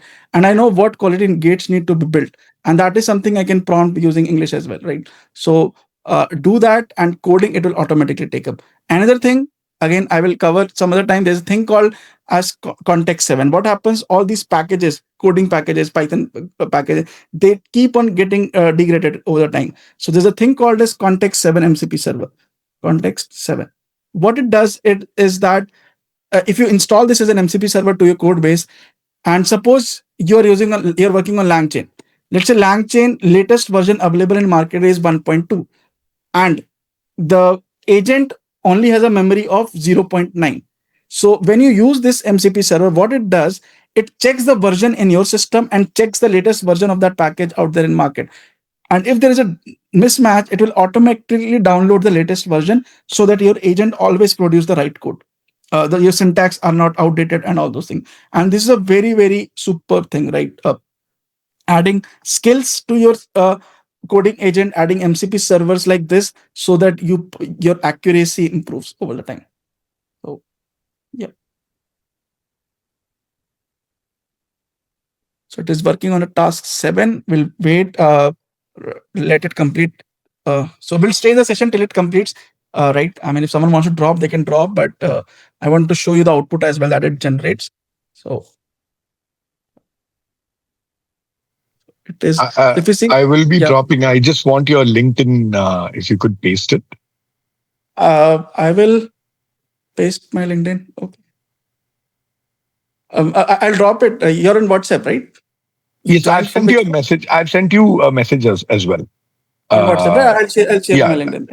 Because my friend's company wants to adopt AI, and I think you will be a good fit. So, sure. You do trainings for India, right? Yes, I do that. Okay. Thank you so much. Good night. Good day. Anyone, I mean, see, this will keep on going. If anyone wants to drop, they can drop. The main idea I have given. If you want to see output, have questions, you can stay here, right? And main thing is, please go and please. So, you mentioned a lot of other tools as well, or the other, I mean to say concepts as well. Like BMAD is there, and OpenSpec, and all those things, right? I had only either half heard or even not heard also. So, how will we like when to use what, and like how will we come to know? Because this basic thing I understood, superpowers concept also I understood, how is it implemented and all, but ये सब कब करना है, like you also mentioned some other tools also, so when to use which one and how will we get to know that? So how will we so how to know which things are there? Join the school community first of all, if you have not. Okay. I'll keep posting. So this is what so I'm moving from away from like WhatsApp to that school, so that I post the latest thing that are available, when to use it, when not to use it, everything I'll be posting there. Right? You don't need to worry about because I mean, luckily I have exposure to the team that I work in. I know all these latest things that are available in market, so I can get you that information. I'll be posting in that community. Okay, so join that. Second thing is that again you need to see. So for example, what is required for you? Let's say you are working, I think you're working as a QA developer, right? So you need to see that, is this valid for me or not? Because I'll be posting 100 tools. You do not need to worry about 100 tools, right? All you need to care is about those 2 tools which will improve your work. That's what I will recommend. So I mean, I generally go with this way. Like, I see a lot of things. I don't stop at everything. I only stop at things which I think will help me. That's all. So does that answer your question? Or yeah. So just make sure you guys join this school community, right? Because I'll be posting things here only, because on WhatsApp it's difficult to manage. Okay. Have you pinged that community name? Sorry, I didn't get you. I just put in the chat, in the message chat. Can you check it here? In the Zoom chat, I've just pasted it. It's the LinkedIn link. Is that one you're talking about? It's the school community. I just posted on the chat.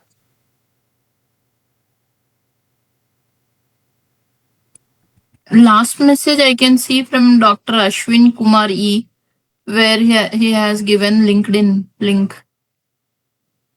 Yeah, now I got school community. Yeah, thank you. Yeah, now it's there.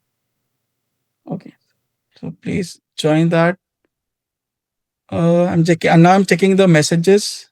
Recording, can share some link where we need to make request to join. Yeah, I've shared the link, guys. Please join this. Okay, that is it, right? So let it complete. So those are not aware, like we are starting a agentic course as well from May 1st. If anyone wants to enroll there, they can join. So when it is starting? It's starting from May 1st. May 1st to It's a 6-week course. So 6-week live sessions, Saturday, Sunday.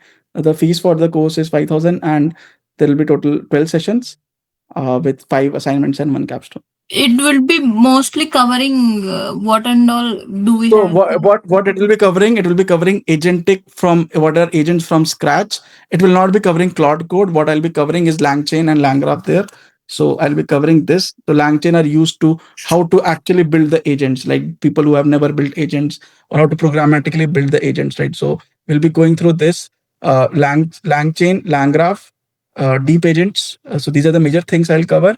And then I will also walk through the Langsmith as well. So this is for people who have never built agents or they who want to learn how to build agents programmatically, right?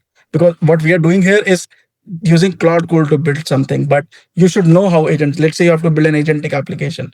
So what all you need to prompt there. So that all you will get to know from this. Anything on multi-agent, agent orchestrator, then This course will contain this. It will contain the multi-agent as well. If you see, LangChain has this multi-agent thing as well.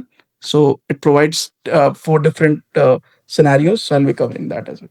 I see some they don't use this kind of tools like LangChain, LangGraph and all. Instead, they try to write their own custom agentic architecture. See, again, my idea in explaining is not to just use LangChain, LangGraph. Idea is to understand how these things work, right? How agents work. So if you have to create a custom code, you need to understand that what all components are there in agent. How does memory work? How does tool calling work, right? So that you can write your own implementation. So people still use framework. LangChain, LangGraph is the most used one.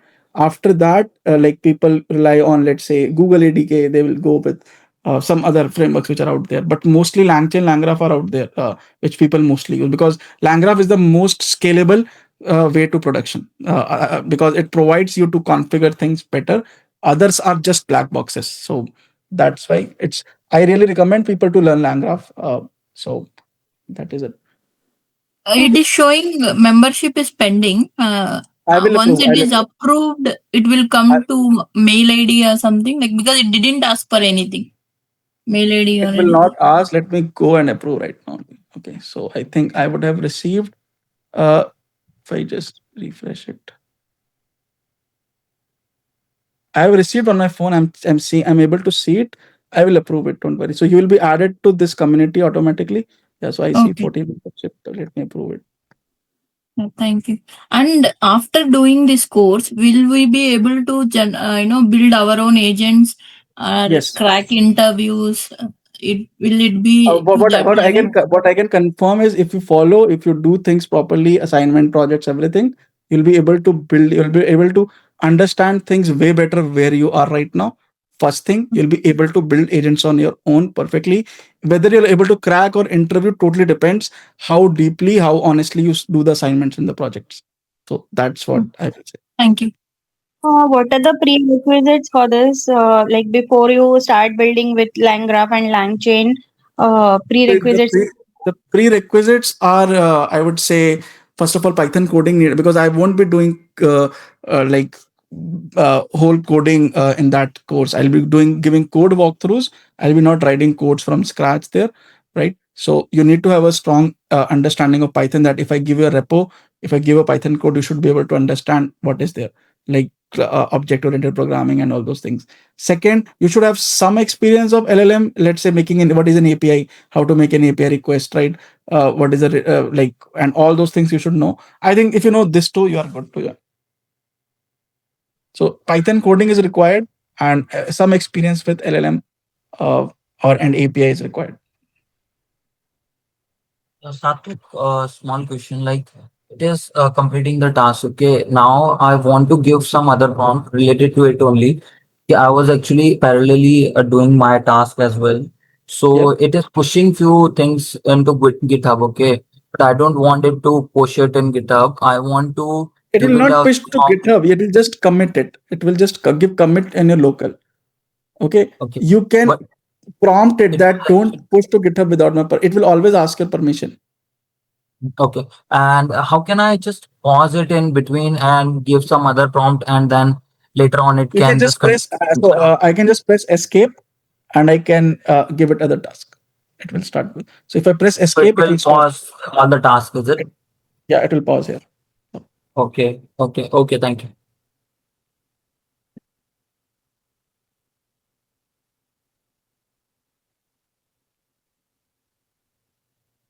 Actually, you have shared one repo link that Graphicize or something. Graphify, right? Graphify, okay.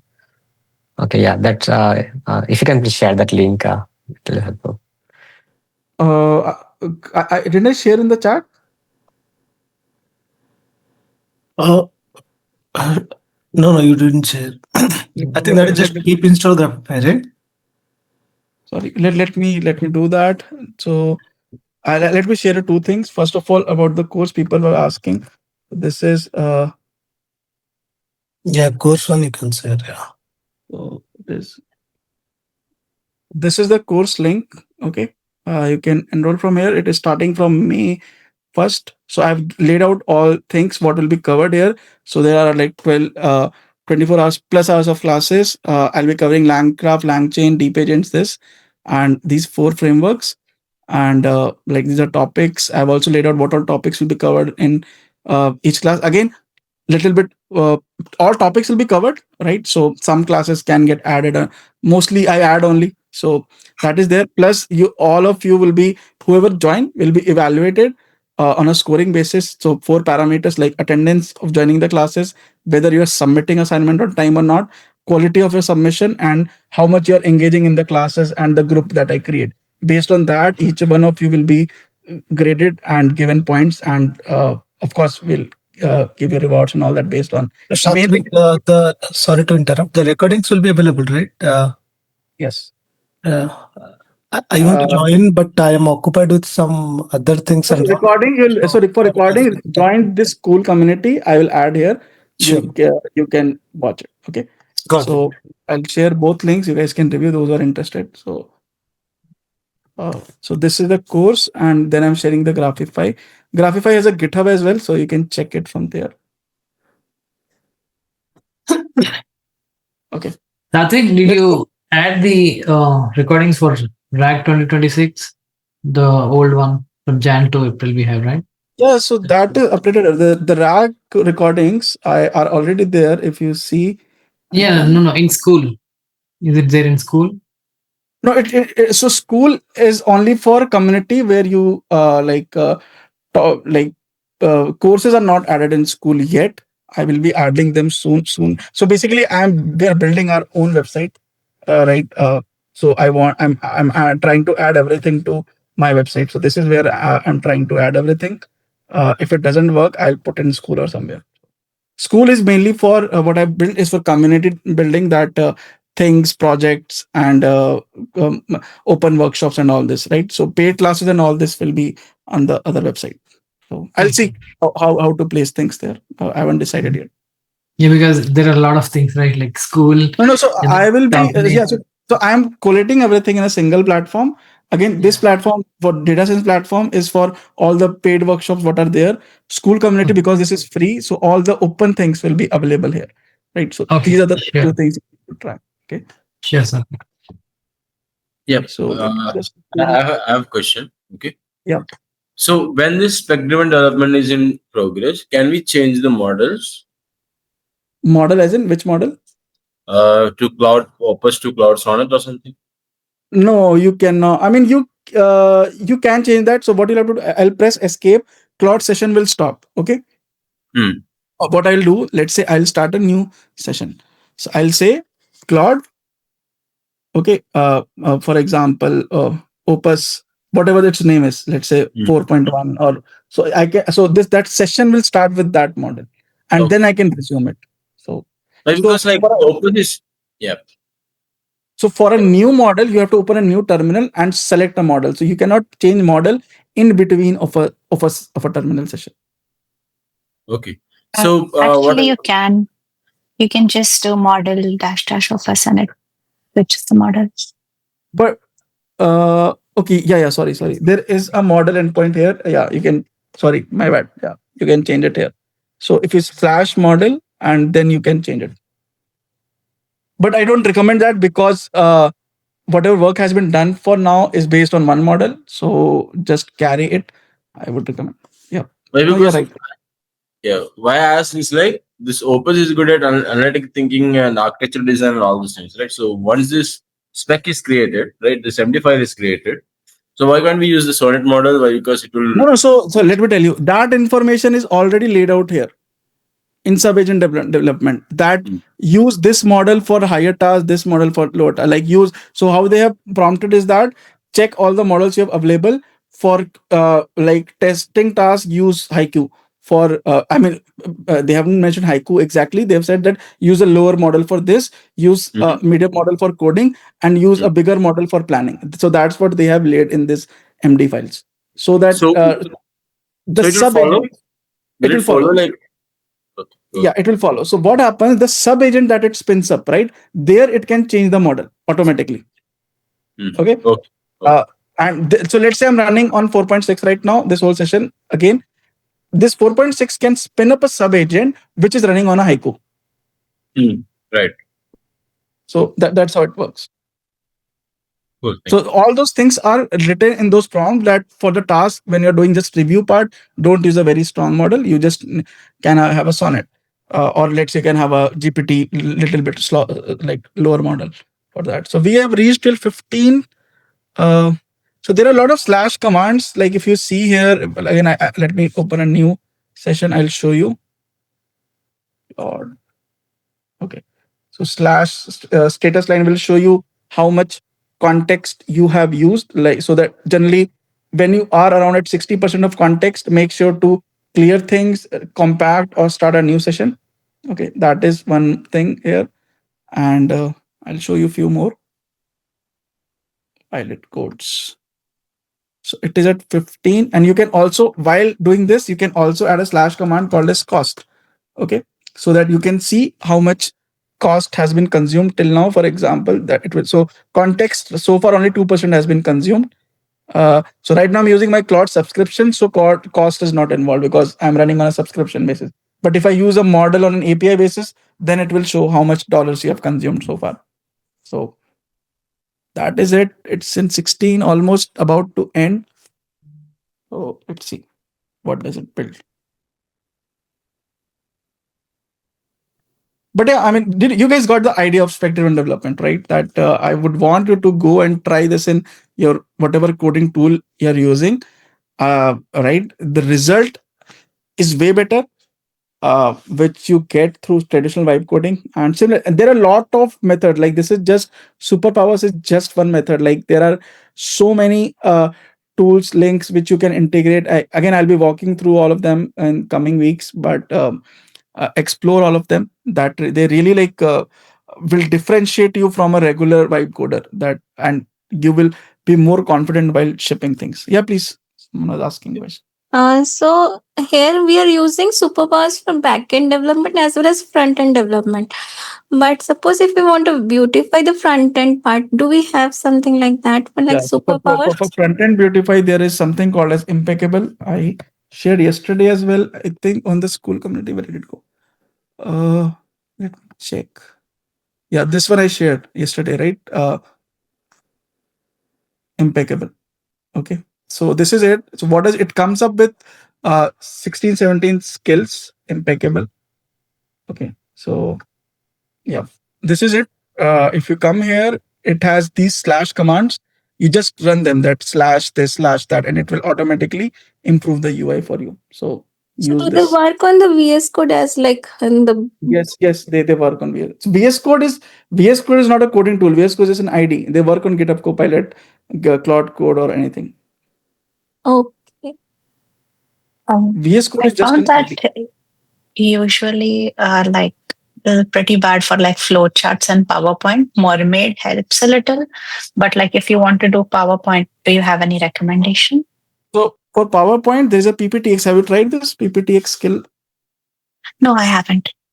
So this is, for example, this PPT. that I created using that.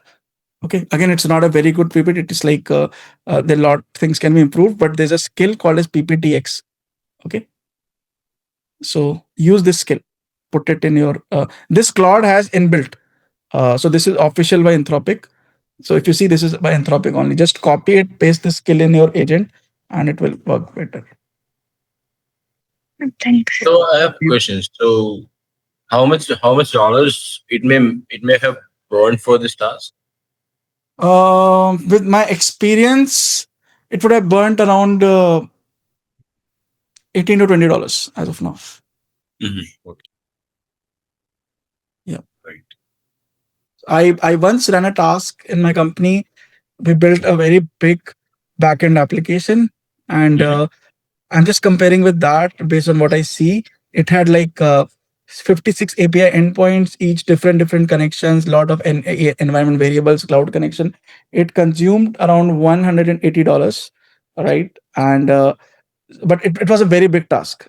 So based on that and based on whatever I generally build, I think this will not be more than $18-20 maximum, I think.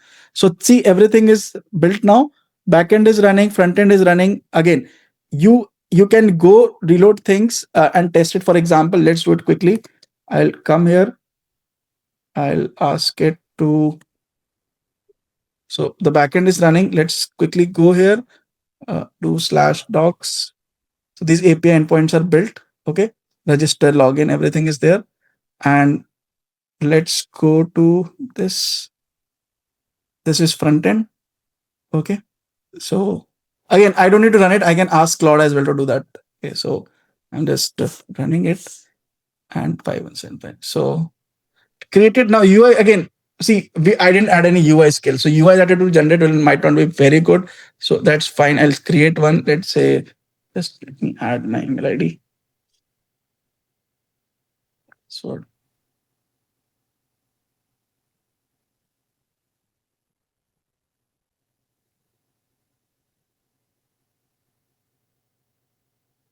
account created, please sign in. Okay, now I will sign in.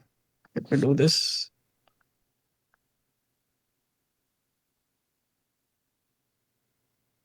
Okay, so it created this for me. All notes, folders. No, not created. Select a note or create a new one. I'm just checking. So this is for Zoom. Sorry. Close it. Tag name notes. So new. Yeah. This is my first note. Okay. So this is there. I'll just give it a title first. Again, UI is very bad. That I agree. First note. So this is done. I think I'll add a new and let me now sign out. Okay. So I'll sign out. Now let's check in my database here. So this is my backend nodes DB users. See, I just created, I got my ID here. Okay. And let me check nodes. So this is my first node. It got stored in my database here, right? So when I will go next time, I will be able to see things. So what is your task now? Verify all the API endpoints. If they are working, we just check that, right? And all those things will come here. Then now what you can do, if you like quickly, again, now it's been over around 2.5 hours. So you can use this Impeccable, add these skills, ask it to improve UI. But otherwise, there is another way. If you don't want to use all this, there's another way. If you come to this Claude, this do /plugin here. Okay, plugin. This has something called as front end design. So see, this is by official Claude front end design. So I can install it. Okay, enabled. So you can disable, you can use, someone was asking, right? I can disable plugins. I can mark for update. I can update now if there is something. Okay. And then plugins, reload plugins. And then I can ask it to use front-end design to improve this better. So use front-end design skills, improve the UI. Again, this is a task you can keep on doing, but overall the goal is that using superpowers, how you can get things better, more structurally. Now it will see it loaded the skill and it will improve it. Okay, so I'm not showing all that right now, but that's all the scope of the session, guys. Right? What is superpowers? Go and try in your systems. The main idea is, yeah, please.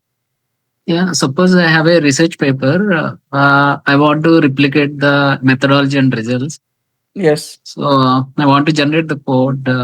How I can leverage this? No, what is you have a research paper? What do you want from that? From that, I want to replicate the results. I didn't get paper. What do you mean by replicating the results? So what are the results we are getting from the paper, what they are showing? Some people will give the code, but some people will not give the code. Suppose I want to introduce a new methodology. Okay. So, I want to test what they have done. Right? Let's say you have an application, you're building the input is the PDF paper. Okay. So from that, I want to generate the code.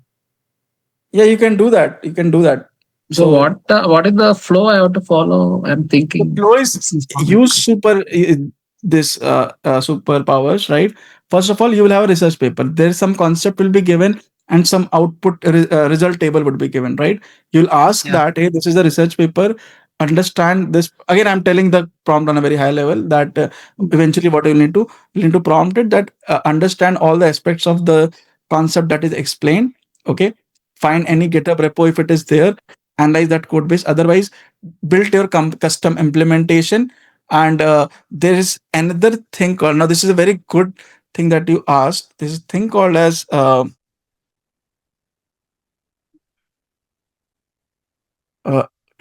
researcher. Okay. So this is the person, this is a framework, Karapathy Auto Research. This is exactly built for what you're asking. That what does it do? It has prepare, train, and program. You give it your file and you prompt, you use this over Claude Code and follow this structure. So this is built on that I want to achieve this result. Currently, I am at this state. Okay. Research, do some testing, improve the results, then further improve so that you can achieve that particular code. So first of all, it will create a baseline code. It will check whatever accuracy is coming. Then it has a like loop process, which is there in auto research. It will do some A/B testing, and then it will see if something is improving. If it is yes, it will fastly iterate in that direction till you achieve that result to complete the code. So check this out. This is built for exactly what you're asking. He has given one more thing like LLM Wiki also for that. Which one? LLM Wiki. Wiki. Right? So that comes in Obsidian, right? Obsidian. Have you searched this one? Karpati has also given this LLM Wiki. Yeah. I am getting what you're saying. This one, right? LLM Wiki. It comes in this. What is this LLM Wiki, Shatwik? So what does it do is, again, it's I have to go in a little more detail. You have to study about, this is a pattern for building personal knowledge bases. So what you do that you create 3 folders. You create a router, you create a LLM Wiki, and you create another storage. So how do you index different, again, see, it's a very long concept. It will take me time to explain it properly. But what it does is that if you have a knowledge source available, how do you structure it properly so that you can use it? That is the objective of this LLM Wiki. So I'll cover in some other session maybe. So you can read about this. This is Obsidian. It follows exactly same structure what you're mentioning. Okay. So check it. This is free tool. You can download and look for it. I will cover this in some other session. Thank you very much. Okay. So that's it from my end, guys. Right. Let me know if you have any doubt. I hope you guys learned something. And yes, Satvik, actually, it's Thank you really for helpful. organizing. And I'm applying right now in one of my applications, so I'm getting the results. Many questions being asked. Yeah, it's like do apply. If you face issue, use this community, guys. This is not just for me posting. If you face any work related question, hey, I'm trying this at work, it's not getting, use this community. I'm creating this for on this only, that you form some structure that, hey, I tried this, I'm not getting, and people will help you. I will also put there my comment. There are a lot of people in the community who want to help, who want to seek help, and who want to help. So put whatever you're doing in this community. Don't only wait for me to post it, and we'll together like help each other out in whatever. Yeah, thank you. Great stuff. Great stuff. Okay, so that's it from my end, guys. Any other question? And let me stop the recording.